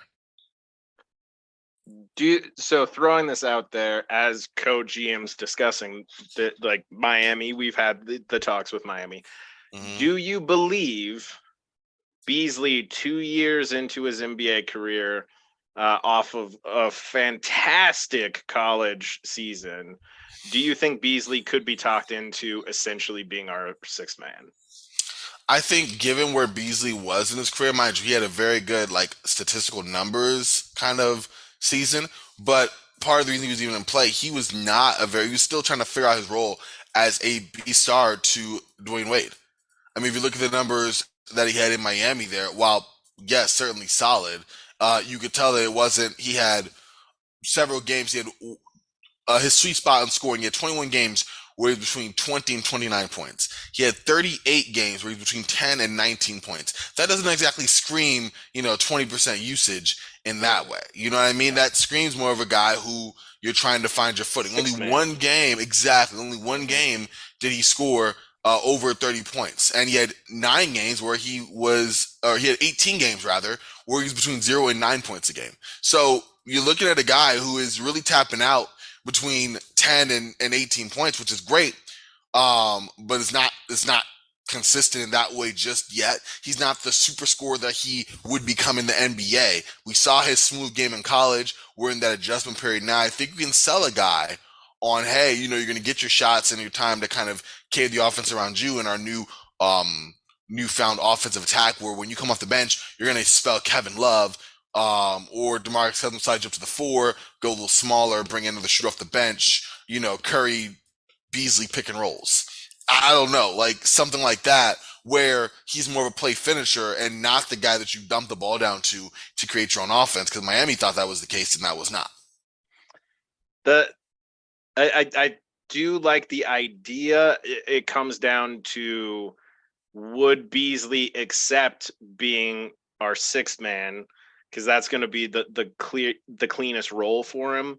And if he's a little hesitant at being the sixth man, if he would prefer to be the starter and then subbed out and then like be the primary guy with the initial bench unit, would he be okay with probably being the fourth or fifth option in our starting lineup? Or do you hinder DeRozan's development and shift him to fourth or fifth option? Well, or do you take Kevin Love, who's been blossoming this entire time and putting up crazy numbers, and we tell him like, yo, bro, you got to take a step back? No, absolutely not. I think either DeRozan, depending on how he is blossoming, is going to continue to get that role, and we try to sell Beasley on that, or we take the asset play in terms of getting a guy like that cost controlled for little to nothing and parlay him over for a better fit. Yeah, or see if we can get a first exactly out of having Beasley. Something that they kind of did with Quentin Richardson. They had acquired Quentin Richardson and then like within a month or two traded him out again. Had him out. Exactly. Yeah, like ultimately I think we do this deal because it is a very like valuable deal in terms of like we're only giving up 2 seconds to get a player who could, assuming he buys in, we just got like a really good 6 man. Or even if he doesn't buy in, here's a guy that, he's only 21, 22. We could subsequently see what we could get for him. So like, yeah, I think we would do that deal. I just like talking about the philosophical side of these things with you because I know Beasley's on your pyramid or like on your like your 5 your phone. He's on your phone, isn't he? He's on your like screen. He still is. Yep. He still is, and he's somebody like you said. I'm even understanding how Beasley's career has gone and trying to see where it could have went wrong. You illustrate an excellent point. I don't know. For the first time, I can't really make a good argument that it could fit with the roster as constructed. Beasley was a guy who, when he wasn't getting the ball enough, we saw him play, not even on stacked teams like LA. He really struggled to find a fit. He was really good on teams that really didn't have an option offensively that he could be the main guy. And like the Timberwolves, the first season with the Timberwolves. Well, that's what I mean. Yeah, averaged even like then, 19. Exactly. And then he had a moment where he regressed. Remember, he went to Phoenix. And it was a big thing between Lance Blanks and Ron Babby about making him a key part of that Suns team. And he averaged 10 points a game. And then he would go back. So, you're going on the roller coaster that is Beasley, and it is just that. But at the end of the day, I really think that the like you said, that value point for that player with that offer, you have to do. And then worst case scenario, the Heat were not operating out of a position of strength. They kind of had what they had. They need to get rid of salary. Yeah, they could have pressed a hard bargain, but no, we're trying to get LeBron James and Chris Bosh. And because they were doing this in advance, the time was now to strike to get that money off their books. So Minnesota, listen, we're going to win sub 25 games.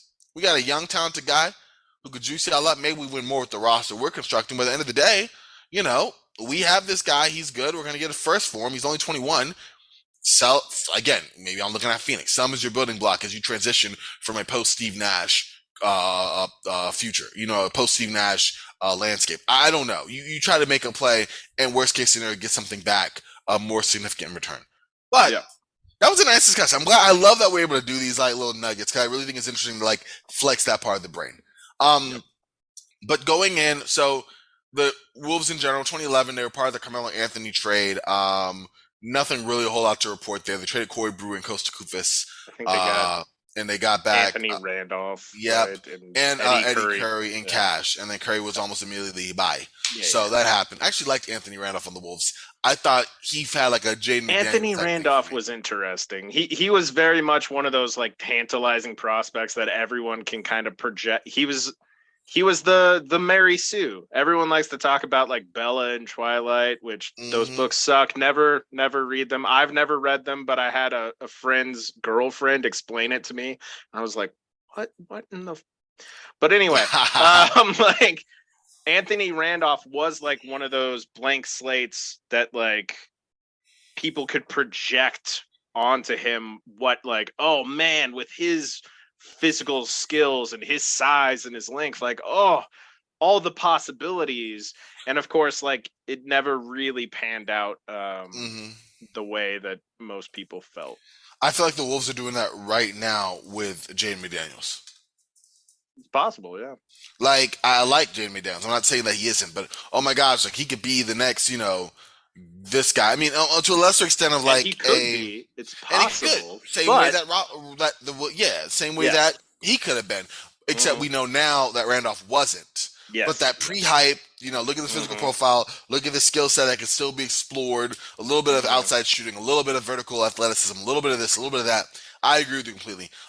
Great guy to play with in 2K, I'll tell you that. Him, Yes, he Beasley, was Williams, fun I in had fun. 2K. Yeah, yeah, Yes, yeah, he yeah. was. So that was cool. But we got to go to the draft now, Yep. 2011. Listen, nice class of talents. You had a Kyrie Irving, you had a Brandon Knight, you had a Kemba Walker. I'm not forgetting you had a major guy in Klay Thompson. You had a major guy in Kawhi Leonard. You had all these Mhm. guys in there. You had the immortal Shit, Jimmer Fredette. Vucevic wound up being a really good player. Exactly. Jimmer, I got to bring him up again because he's so nice. I got to say it Jimmy, twice. Jimmy Jimmer. Bucket. Here's the crazy thing: Jimmer went 10th. Jimmy Butler went 30th. That's hilarious. But the BYU buzz on Oh Jimmer yes. was something crazy. I mean, even when I watched him, I was like, "Wow, he's nice." I didn't see like anything crazy. Like we look at Curry, like that's insane. I saw for that. I saw juiced up JJ Redick in terms of like Yep. the types of shots he was getting, Oh not the yeah. archetype of a player, but just okay, really good. Spot up shooting, really good pull up shooting. But like it was they were reacting. It felt like to Jimmer the way that Curry we react to at the time. Yes, it was another interesting thing tied to Jimmer. Two things. One, Jimmer got outplayed and lost minutes to the 60th pick, Isaiah Thomas. Um, That's funny. but the interesting thing about Jimmer is it's tied to what I call strengths that aren't necessarily strengths. Similar hmm thing with like weaknesses. And in evaluating Jimmer's transition to the NBA, you have to ask yourself, like, yes, these are his strengths. Like he is an elite shooter. He can create space, has a quick release, all that sort of stuff, can shoot in all the different ways. Is an NBA team going to build their entire offense around Jimmer like it was at BYU? Because if they are not, Jimmer's draft, like his evaluation has to reflect that too. If Jimmer goes from getting like, 15 plus shots per game to Jimmer's going to get like 8 to 10, that changes hmm drastically the type of player he projects to be and his likely impact on an NBA team. Absolutely. Absolutely. And I think that you're not going to find many teams, the Kings certainly weren't one of them, that were willing to say, okay, you know what? The floor is yours. We're going to remake this team around you, a la, Boogie would never have let that happen. no, that was not going to be exactly. Yeah. You're going to be our Allen Iverson, and we're going to be the 2001 6. No, it's not going. That's Yeah. not how it was. So I definitely agree with you there for sure. I guess now we go into Derek Williams. Derek Williams, 6'8", Yep. 241. rose to national attention in his sophomore year, averaged 19.5 points, 8.3 rebounds, was second team All America.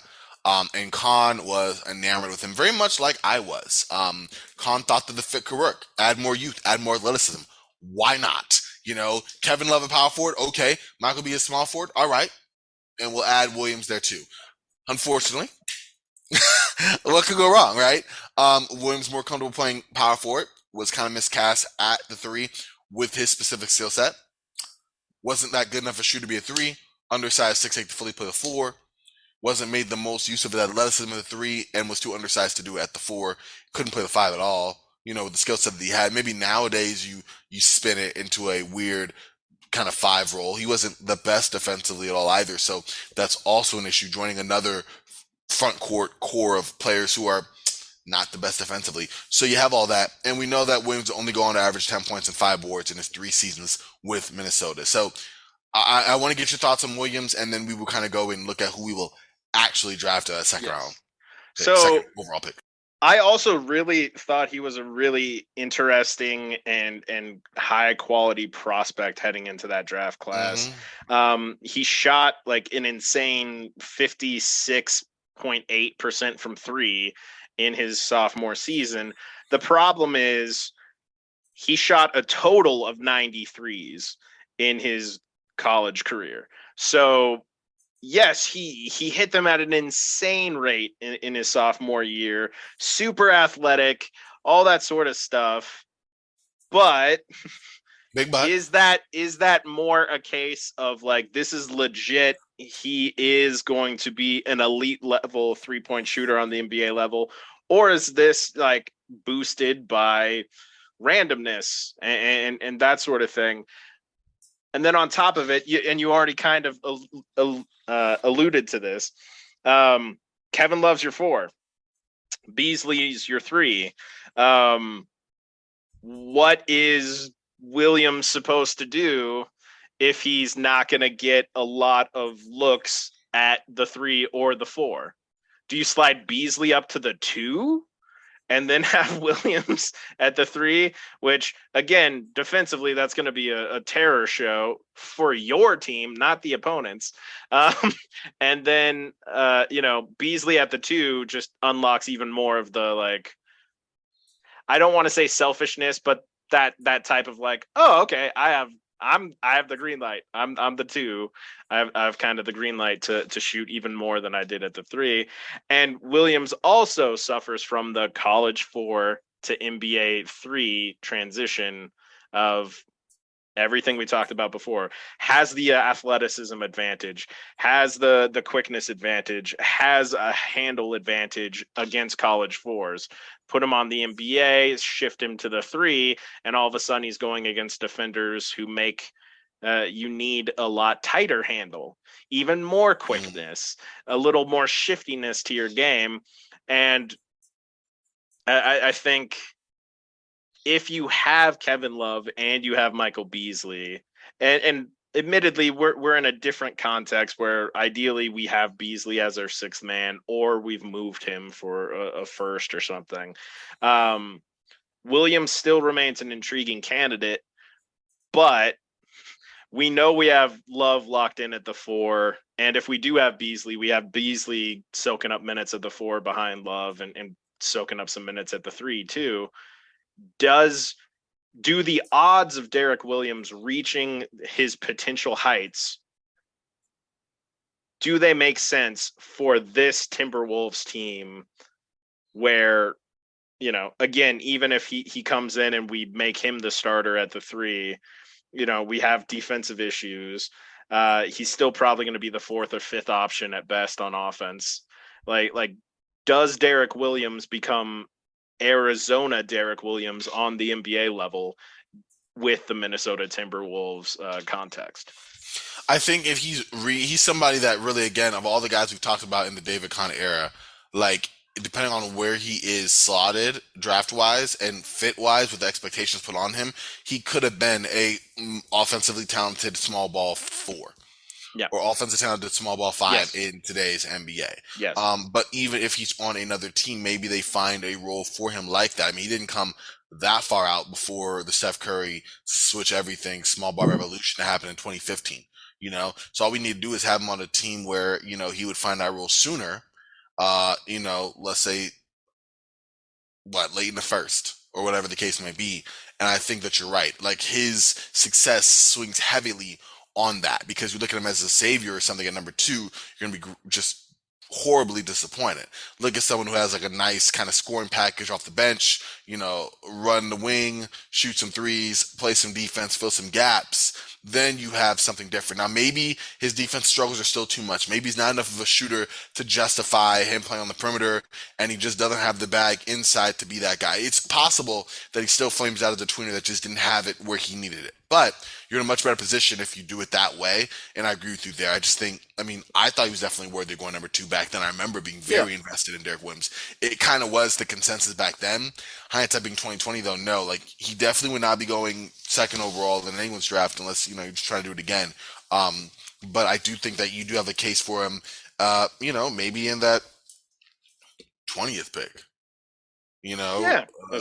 even the 31st. Assuming he would still be available. But exactly, because that's what I mean. In that draft, he would still be picked, not second, but I don't know if he lingers until 20. Like, he was still a decent player. The skill was tantalizing. Like you said, he kind of had the same kind of Wes Johnson. Wes shot more threes, but this astronomical shooting percentage for a guy who ended up being, about league average to middling shooter at best. But college inflated those numbers in a way because he was really on a torrid streak. 50% of anything is really good as long as it's not a math test.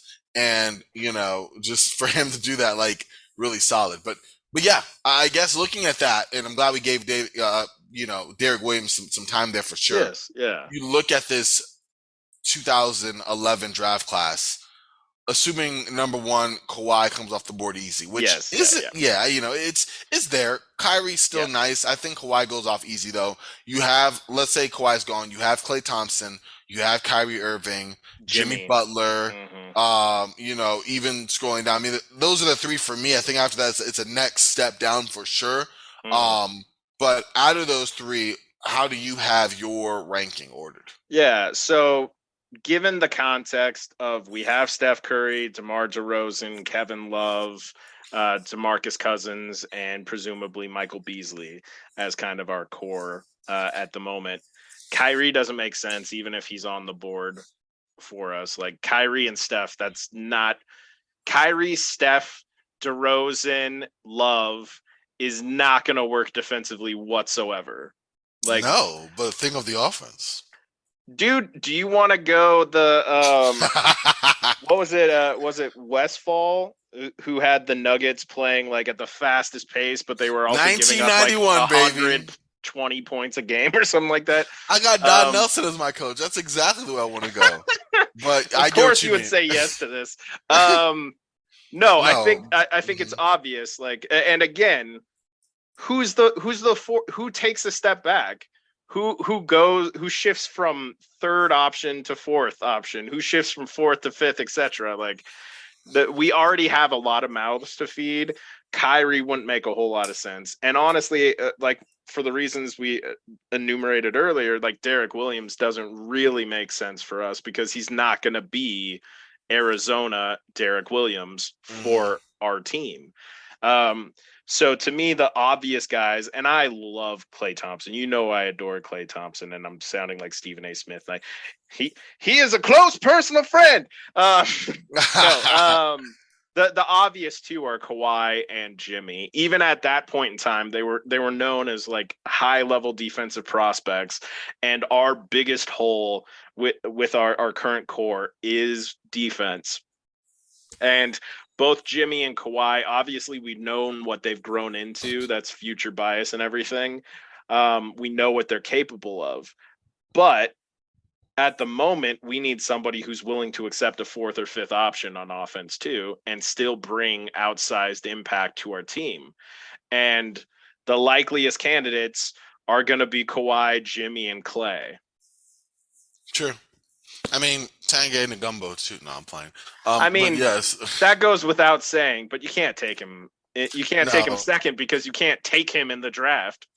No, absolutely really not. So looking at that, I agree with you completely. I actually had, for what it's worth, Kyrie second because, of Yeah, of course, course, that's fair.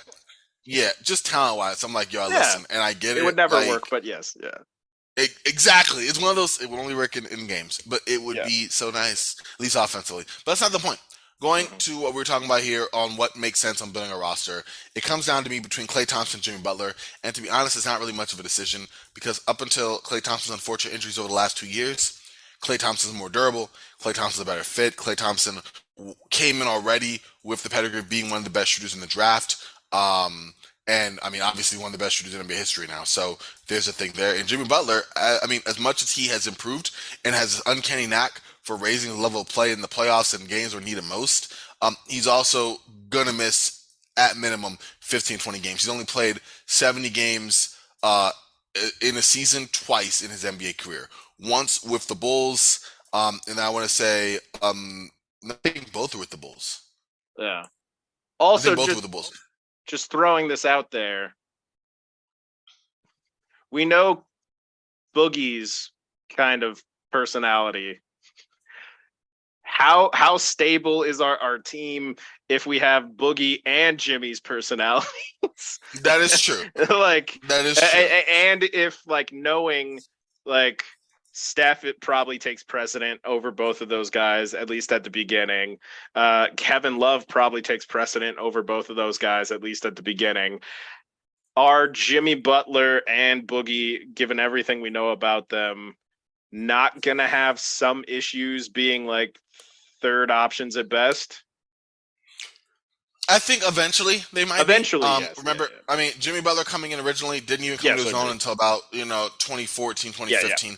Once that happened, though, then he did indeed start clashing with teammates and coaches and got traded. But for him to come in at 2011, just being a defensive stopper up until his fourth season, I mean, it's almost like when you talked about players breaking out and developing. You have Yep. a 4 year window of Butler. Is it worth it? For me, no. Especially not promise health and his offensive game, particularly his shooting, which was Hmm. always still a kind of sketchy mark, didn't really come into his own till that time. So while you have someone who has potential, the odds of you realizing that is not high.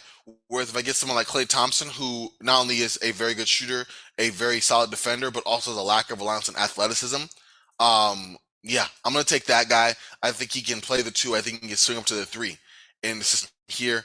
Um, it kind of gives some more balance to this roster. A guy who doesn't need the ball like that, but also when he gets it, will connect at a high clip. Yeah, I think the clear answer to me is Kawhi. With Oh, absolutely. Clay If he was being like there. second over Jimmy, like you said, I agree. I also think Kawhi and Clay, especially coming in, would be okay with their roles. Like I don't feel like there would be like obviously they're both hard workers and they both would expect more of their careers down the line, but I don't think either of them would cause any problems. And I don't think rookie Jimmy Butler would either. But I think given what we already had, Kawhi and then Clay and then Jimmy would make the most sense. Mm, I'm with it. Totally understand. That makes a lot of sense there too. Yeah, if Kawhi was available, I assume Kawhi was off the board at number one.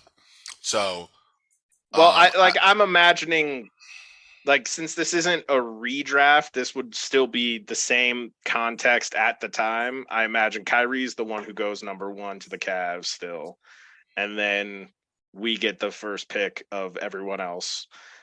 and with And that being said, in yeah, that Kawhi. context, we'd probably get ripped to shreds for taking Kawhi second. But I'm also a big proponent of not trading down unless you know for a fact your guy is going to be there. Um, and we couldn't 100% be certain. In hindsight, we'd know we could trade down, um, but in hindsight, Hmm. everything is clearer. But we'd also have the 20th pick. Um, Anybody pop in mind specifically at that 20th pick besides Jimmy, who we've So mentioned before? Yeah, Jimmy pops out. I have Derek Williams, but then I slotted him more through the 31st. I think he can fall further down than 20th. More looking at it, you also Mhm. have the Morris twins. Now, mind you, they did go a little bit higher than projected. Yeah, they went I think 13, it was like 14. 12th Yeah, and 13th or 13th. There you go, 14th. 13, 14. Yeah. But I like Reggie Jackson as well. Also Brandon Knight. Again, we have our guard situation set up, but we don't have our backup point guard situation set up. I think both those guys would work well. I have a little more confidence in Reggie Jackson. I mean, both guys had spotty health, but Brandon Knight comes with the reputation of being a shooter. Reggie Jackson, though, has helmed his own team and I thought did a pretty decent job. Brandon Knight has done the same, but I like Reggie Jackson, especially, Big Government. Come on, it's a great nickname. So I would look at Reggie Jackson or Brandon Knight. But also, and this is another one that I'm leery of leaning into the front court again with Hmm. all the guys we already have here. But again, the skill set is just different enough that I might like it with some intriguing playmaking skills. That would be Chandler Parsons. Yeah. So I'm coming at it from the perspective of like it be essentially the same draft order for the most part, just changed where the players we pick and that sort of thing. So like I imagine the Morrises would still be off the board. Um, Reggie would still be on the board. Jimmy would still be on the board. I think there's some interesting guy, and this comes back to what do we do with Beasley, right? Like, do we plan on keeping Beasley and operating as our sixth man? And especially if we're taking somebody like Kawhi, Clay, or Jimmy, like that further eats into Beasley's like playing time and role. Um, if we move Beasley for a future pick, might we look at somebody like a Chandler Parsons or a Nikola Mirotic or even like a Kenneth Fareed who can be in our big rotation, who can do some of the things at least that Love can, like particularly Parsons and Mirotic can fulfill some of the shooting. Parsons also has some of that passing ability. Fareed's gonna make sure that we have 48 minutes of high level rebounding. Like I think obviously you know Jimmy and Reggie make sense to have high on the board there too. And even if we just drafted Kawhi, if we do move off Beasley, having Jimmy also, we have two high quality defensive prospects on the wing right now. And given how we slot in DeRozan's minutes and his rotation in terms of like when he's playing alongside Steph and so forth, I think we can fit minutes for Jimmy and Kawhi. Um, so like it's an interesting question with that 20th pick. And I'm not sure exactly where I lean because, having a quality backup point guard, although I have to admit, we all know, and probably from the beginning, Reggie Jackson does not want to be a backup, is not going to like True. not bristle at being a backup, even if it is to Steph Curry. Um, He wouldn't to Russ, one of the greatest. So, yeah, yeah. I mean, You subtly tricked me into agreeing with that. there we go. Or do we get somebody like and I mean we'll have the 31st pick, so we could still get Parsons with that. But like, do we go backup point guard who might bristle at being a backup point guard and is probably gonna have to play a lot alongside Steph, which changes how many minutes we can kind of allot to like Kawhi and DeRozan in terms of like certain lineup structures and stuff. I think I'd probably go getting Jimmy with that 20th pick too, and hopefully having enough minutes between DeRozan, Jimmy, and Kawhi to develop all three. That's interesting. I would not do Jimmy. I'm not gonna lie to you. That's But fair. I like where you're coming with it, and I could definitely understand that for sure. And you know what? I mean, if I don't know, we talked about. I just feel personality wise, it wouldn't work. And I'm like, am I getting the best I return from kind of Jimmy agree. now? But I feel like that's the exact same issue with Reggie. Well, okay, but the only difference with that is that we can just do, if that's the case, Brandon Knight and Well, Chandler Brandon Knight was Parsons. taken with the 8th pick. There's no way Oh, Brandon there's Knight no way would be Brandon Knight would available with still be 20th. there. That is Yeah. true. So then, if that's the case, aye, because you're right. I forgot he was drafted so early. Yeah. Then we get into the like, do we go with a Reggie or a Jimmy, which does have some drawbacks, as noted. Like, obviously, they both have had really good careers. Jimmy, much more so. But like, do we go with somebody like that, or do we go with somebody like a Nikola Mirotic, a Kenneth Farid, or a Chandler Parsons, knowing that they're probably coming in expecting to be the backup four? That's true. I mean, man, it's Or are tough. there any like boogie backup prospects? I don't really think there are, but like, like at this point, we start. What? What? We have like Mhm. 4 players already locked in, 5 if we keep Beasley. We just get Yeah, Kawhi, so that's like 6 kind of core pieces that need a lot of minutes, need a lot of yeah. development, need a lot of that sort of stuff. So at that point, do we draft somebody who's coming in expecting to get a To get lot of roll, to get usage, a lot like a big role and stuff like that, and who might bristle at having a smaller role, which is Reggie hmm and eventually Jimmy. I think at the time, in his first couple of years, I think Jimmy would be totally like okay with, you know, kind of platooning with Kawhi and DeMar. Um, and and then kind of flip him when he developing gets. the argument against drafting Kawhi and Jimmy is it's really hard to develop 2 players in the same role, same position, at the same time. Like Kyle Lowry and Mike Conley, both of them went on to become very, very good, all star and all NBA quality players. Yep. But neither of them did it while they played together with the Grizzlies. hmm Very There's true. only so much developmental focus you can give. So I think the question is at that 20th pick, how do we prioritize what we go with? What if we went with more marginal players who could fill a more defined role? So we look Yeah. at Chandler Parsons, who we know what he can do, right? We saw what he did in Yeah. Houston. We saw what he did in Dallas, right? You look at like Jimmy Butler, same thing you mentioned. Look at Mm-hmm. Reggie Jackson, flourishing later on in Detroit, also with the Clippers, right? What if we swung it to another guard, and another big, who both went kind of late in the second round? And the guard and big I'm thinking about is E'Twaun Moore and John Lure. Hmm.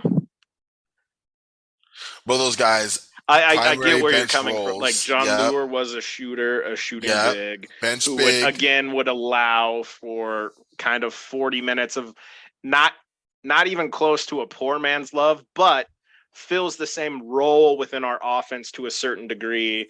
hmm Yeah, like I'm a big proponent of like my favorite organization has been the San Antonio Spurs. You can't quite tell I'm wearing a Manu shirt right now. Shout out to Oh, Manu going Hall of into the Famer. hall. Yep. Love Manu. Yep. But I think a large part of what made the Spurs such a strong team over such a long time is they always fleshed out their depth to those players didn't necessarily have the same level to them that their starters had outside of Manu, obviously. Um, but those players still fit the same offensive system roles just to a lesser extent than the starters. And hmm so they didn't have to change everything up whenever they went to a non-starter lineup. Yep. And so like I personally really value that. And that's why I think like Jimmy's interesting because he can fill the exact same role Kawhi's going to fill.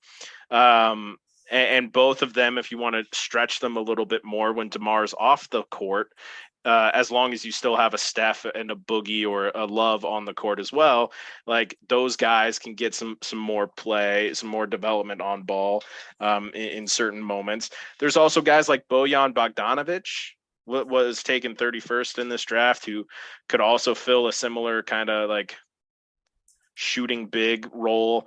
I don't know if it would be wise to drop down too far to take like Lure and who was the point guard you mentioned?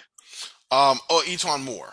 Each one more. And Yeah, I say that because E'Twaun Moore, solid shooter, yeah, smart yeah, yeah. playmaker, plays good defense. these guys are not going to get outside roles, but they're going to perform well Yep. in the roles. And like you said, Yes. the archetype of that player, he is a Klay Thompson archetype in Hmm. that way. Obviously, a very Yeah. poor man's version of that. John Yeah. Lewis, Kevin Love, they come off the bench, they fit well. Yeah. In which case, I would, if that were the route we would go, I would suggest moving the 20th pick for additional value, as well as I think we'd have the 31st pick and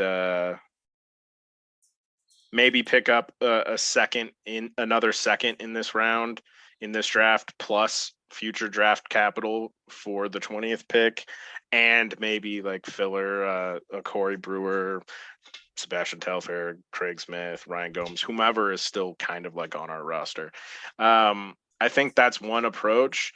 I'm also kind of subtly liking the idea of going with a um, Chandler Parsons or Nikola Mirotic at 20. I like that too. I can get with that. Because I feel like those guys, particularly Mirotic, because he was already a professional player Hmm. uh, overseas, like I feel like they would come in and they would know, like, okay, my role is to, like, I might play um, not a ton of minutes, but I know what my role is going to be, and I'm going to fill it, and I'm going to fill it well. Um, it's hard to not take Jimmy or Reggie Jackson knowing what their careers have become, but I feel like that might be a more advantageous route with that 20th pick, considering we just locked Kawhi into that starting lineup that we've developed. Um, I think that might be a solid approach, and then we'd still have the 31st pick with which we can, address like getting a Etwan Moore, or we could go Chandler Parsons and then roll the dice on Reggie, not bristling at being a backup point guard. Like, I think you have to kind of do one of those two kind of approaches, because the other thing I think often falls prey to teams fall prey to, and it's one of the issues with the rebuilding strategy that Sam Presti and Danny Ainge are employing, is you can definitely have too much talent. You definitely can have too much talent because you still have to develop that talent. And it's kind of like, and I was just having this discussion with my pregnant wife. We were talking about how messed up that 16 and counting, that family that had like 16 children. I think they're up to like 19 or something now. Hmm. And how at a certain point it's detrimental to the kids or the players you're trying to develop right now, because you only have so much developmental resources. You only have so much touches, minutes, like usage and roles within different lineups, that you can't really develop, you know, 8 players to NBA heights at the same time. It's just not really feasible. Yeah. And so I get the appeal of like, let's just collect as much talent as possible, throw them all at the board, see which darts stick, and then like we'll deal with the rest. But I don't think that's the best team building strategy when you already have some talent that you've identified and you're already working on developing, which in our case would be true. So I think with that 20th pick, we need to figure out, are we going with, um, somebody who maybe has more talent, a higher ceiling, or are we going to go with somebody who's going to make sure that we have that consistency behind somebody like a Kevin Love, or behind a Steph or a DeMar? That's a tough one. That's a tough one. Where are you leaning now? Um, Personally, I'm leaning trading the 20th pick for future capital, like continuing to spin it down the line, um, and with that 31st pick taking Parsons. You know what? It's such a. This was honestly, I think we spent the most time on this, and And it with was the 20th pick. Yeah. yeah, Yeah. which is just classic us, I think. But Yes. also, I feel like with good reason, because it's a delicate balance when you do roster construction, and I'm the king of on my base level, just throwing stuff together, but I'm aware of okay, a team has to work together. It has to find a certain way to mesh. And especially, with your experience here and what you brought up, even with the Mike Conley, Kyle Lowry example, like it's a deft process to do. And so it does take a lot of analysis, a lot of figuring out, what pieces fit where. I love that we did this. So I'm going to do that with you too. That 20th pick, I'm sure they'll get us something, in Mhm. return. It's a nice place right with talent, Yeah. for another team to make what could potentially for them be an easier decision. Mhm. Being that they won't have the same roster holes or needs or lack thereof that we have. But I totally like trading that 20th pick and late in that with that 30th one, the 31st, I think it was, right? Yeah. Yeah, we 31st. will pick up Chandler Parsons. Yep. So I'm gonna add that as So well. Kawhi and Parsons for the 2011 draft. Okay. Good, good, good. Okay, now we go to our last draft of the David Kahn era. And honestly, these two shouldn't take too long. They're both late, one late first rounder and one late second. But with the late first rounder, we have the 18th pick. Now this would be when we said we're going to trade Al Jefferson. So let's just propose that we did the Al Jefferson deal. Mhm. We got this pick back, Yeah, yeah. like real life. That's what happened. Who do you like late in this draft? Now the 2012 draft, just while we're kind of recapping here. This is the draft that had AD, go number one, Dame Lillard, Draymond Green, Bradley Beal, Chris Middleton, all these good guys, and we are not in this mix. So all the way down the Yeah. list, I just want to give an idea of the Well, I draft mean, class we're Draymond, talking about. Draymond, and Chris Middleton both were taken with the 35th and 39th pick. So there were, Oh, so we could swing on those at and 18. like Jay Crowder was 34th, Will Barton was 40th. Um, like there were some solid players Late. who were taken a little late. The question is, we have, so again, just outlaying our thought process. We already have Steph Curry, DeMar DeRozan, Kawhi Leonard, Kevin Love, DeMarcus Cousins, and Chandler Parsons. And we also have like Jeremy Lin as a backup point guard Mm-hmm. from a previous draft. So we have a lot of young talent already, and we have a lot of mouths to feed offensively. Um, and so and in theory, we might even have multiple picks in this draft, but who knows? Because we can't really speculate exactly what we would have gotten for trading some of those, like the 20th pick in the last draft. So the question kind of becomes, what further pushes our team up? What elevates our team more? What raises the tide and lifts all of our boats the most? And we got the rebounding on lock with Boogie and K Love. We got plenty of shooting. We got shot creation in Steph, DeMar. We know that Kawhi eventually develops that. We know that Love and Boogie can also create for themselves and play make for others. We've got a lot of stuff. We're still a little light on defense. Kawhi Mm-hmm. is arguably the only particularly good defender we have. Like Boogie had his moments. Steph is a better defender than people often give him credit for, but really Kawhi is the only strong defender that we have. So that's probably where I would try to focus on. That said, the obvious pick is Draymond, but we already have Kevin Love, Boogie, and Chandler Parsons. So unless we're flipping those guys for anything, it's kind of hard to justify taking Draymond. I mean, I wouldn't mind flipping K-Love.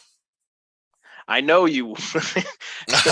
But no, no. But if we're But gonna yeah. keep with the team concept and do something differently, remember Caleb was even able to be traded primarily off of the sins of David Kahn in Yes, not yes. negotiating that contract. So we're not doing that. Yeah, With that and being we're said, talking, this was still Minnesota Kevin Love, yeah, not Cleveland Kevin Love. We're talking consistent high number double doubles, three which is point shooting and passing. Like no one else in the league at the time brought what he brought to the table. no, and that's almost But why I it's also understand what you're tantalizing. talking. Yeah. Yeah, that's why it's almost tantalizing to trade him because like Kevin Love at that time, before he became Cleveland Kevin Love, yielded you the number one pick. Now, granted, it ended up being Andrew Wiggins, who we did know was going to be a little bit different. But bottom line, if we're talking first overall pick value for a guy like that on a win now team, and yeah, Mhm. it took a certain level of circumstances to make that happen. That's still a very valuable player. You put Kevin Love in play. I mean, I've done this before in old school stuff, new stuff. Like that guy is yielding a return of some top tier talent in a major way. If you believe in taking a next step, if you want to prioritize a different position, whatever the case may be, Yep. out of anyone else you have right there, because DeMarcus Cousins still young at that point, not getting something like that. Chandler Parsons, you get late in the second, the value's great, but you're not getting that. So Yeah, well, if he's you also wanted not to, having the same type of rookie year he of had with rookie, Houston because he's playing behind Kevin Love. So, and like, that yeah, is true. yeah, So you're right. yeah, He's not going to even give it the opportunity to even come out breakthrough in that way. Well, potentially in that way. He ended up having a breakthrough, but it was different. yeah, yeah. But again, with that being said, I'm torn because on the one hand I would do that, but that would be another hypothetical of what picks with Yeah, trades would yeah, be yeah, there. yeah, yeah. Whole another rabbit hole. So we keep Kevin Love. My guy actually that I would throw out there would be in Kent Bazemore. I would almost Interesting. Okay. punt on this pick. And when I say punt on, I'm not finding the perfect value at 18 for a draft as deep as this would be. But fit wise, I mean, you get Chris Middleton. How long is he going to be Chris Middleton? Like, Chris Middleton is a second Well, tier guy who. he'd be playing behind DeMar DeRozan and Kawhi too. So, like, again, Well, how long does it take for Middleton to get the opportunity to to even do that. develop to what we know? Yeah, And that's if, of course, DeMar is at this point playing, playing well, whatever the case, maybe yeah, we're a yeah. couple years in. So you're right. Or even Austin Rivers. I want guys, again, I'm trying to do that Well, I mean, model of, Austin went 10th, so I oh, I don't keep think. forgetting that Austin go in so early. Darn it. Yeah, yeah, yeah. Yeah, New Orleans, didn't he? Yes. Yes, yes. Aye, Which aye, aye. originally was a Minnesota pick, by the way. But Oh, funny. Yeah. um, the Or so Jermichael Green, I like. here's where I'm coming from. Jay Crowder. Um, again, Kawhi's the only defensive player we have at this point, really.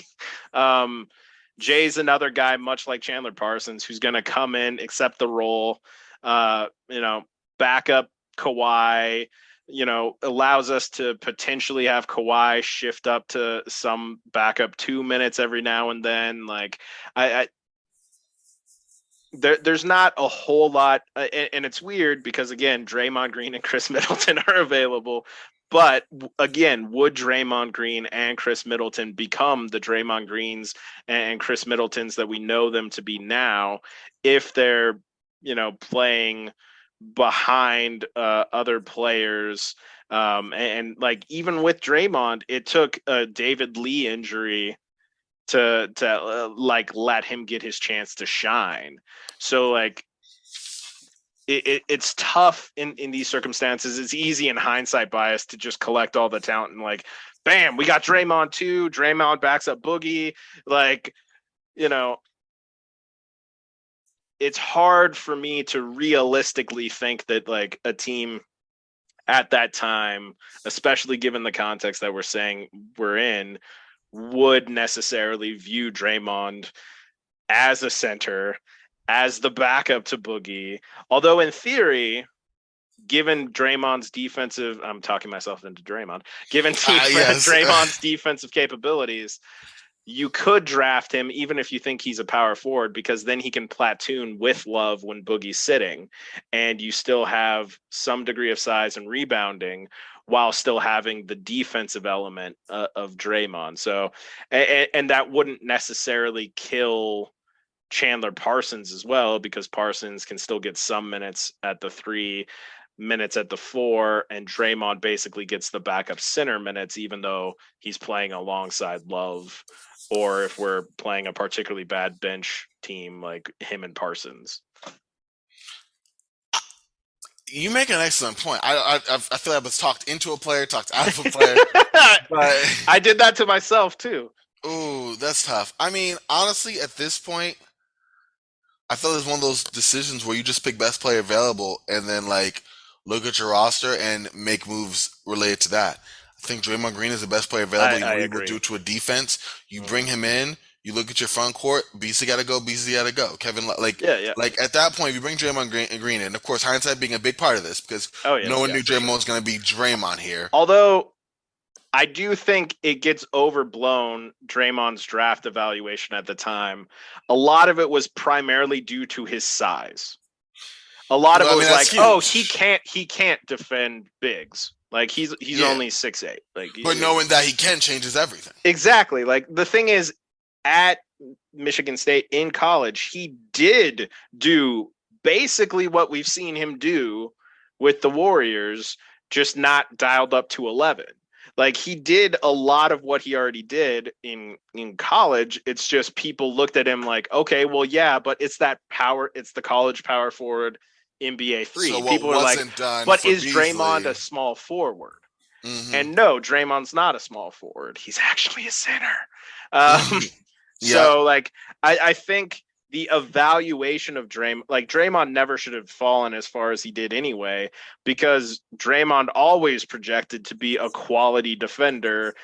Maybe not like obviously I don't think anybody would expect him to become a like Depoy and the greatest defender of his generation type player. No, first ballot But Hall of Famer. there was a lot that Draymond showed at Michigan State that would fit exactly what our team could use off the bench. Fair enough. I say we take him. Okay. I say we take him. I like that we had the Those discussion, but those blowouts with him and Boogie in the locker room will be very entertaining. you know But what? I mean, they shared a year together, that's true. Yeah, exactly. So so there's precedent for it. It would be yeah, yeah, entertaining, but we've seen it happen, and it wasn't horrible. So yeah. yeah, I'm with you on that. Okay, well, with that being said, we have What? Yeah. one more pick to make a decision on. 58th. Yeah. That would be the 58th, the 40th. 40th. Oh yeah. Yeah, you're right, because they Mm-hmm. then traded that. Yeah, at that point, Chris Middleton's off the board. The actual 40th pick was Will Barton. Like you mentioned, there's not a ton here. Like, I guess you could take a flyer on somebody like a Mike James, who we know went on to have some good games every now and then, or Interesting moments, yes. or a Kent Bazemore. That could be a good Kent Bazemore spot, I think. You know what? I say we go with that. I'm looking at where I was trying to see where Jermichael Green was drafted. Jermichael, along with Kent Bazemore, was undrafted. Okay, But but then if again, we we already have just got Draymond. if we already have Draymond, Kevin Love, Yeah, Boogie, and Parsons, we don't need yeah. we don't need Jermichael at all. Yep, Yeah. Kent Bazemore it is. Wow, you know what's funny? This just shows you how interesting it is when you're not doing a straight up redraft. Yeah. When you're drafting on need, this type of team exercise. Where okay, the moves they make in 2009, that was easy. They have ripple effects. Okay. Yeah. Now exactly. Now how do we make the effect of 2012, 2013? Mm-hmm. So now we have, and I have this written down here just to kind of close out what we have done over these 4 years in real time here. We have drafted Steph Curry, DeMar DeRozan, DeMarcus Cousins. So Steph Curry and DeMar DeRozan, 2009. 2009. Yeah. DeMarcus Cousins, Jeremy Lin, 2010. Mm-hmm. Kawhi Leonard, Chandler Parsons, 2011. Mm-hmm. Draymond Green, Kent Bazemore, 2012. Yep.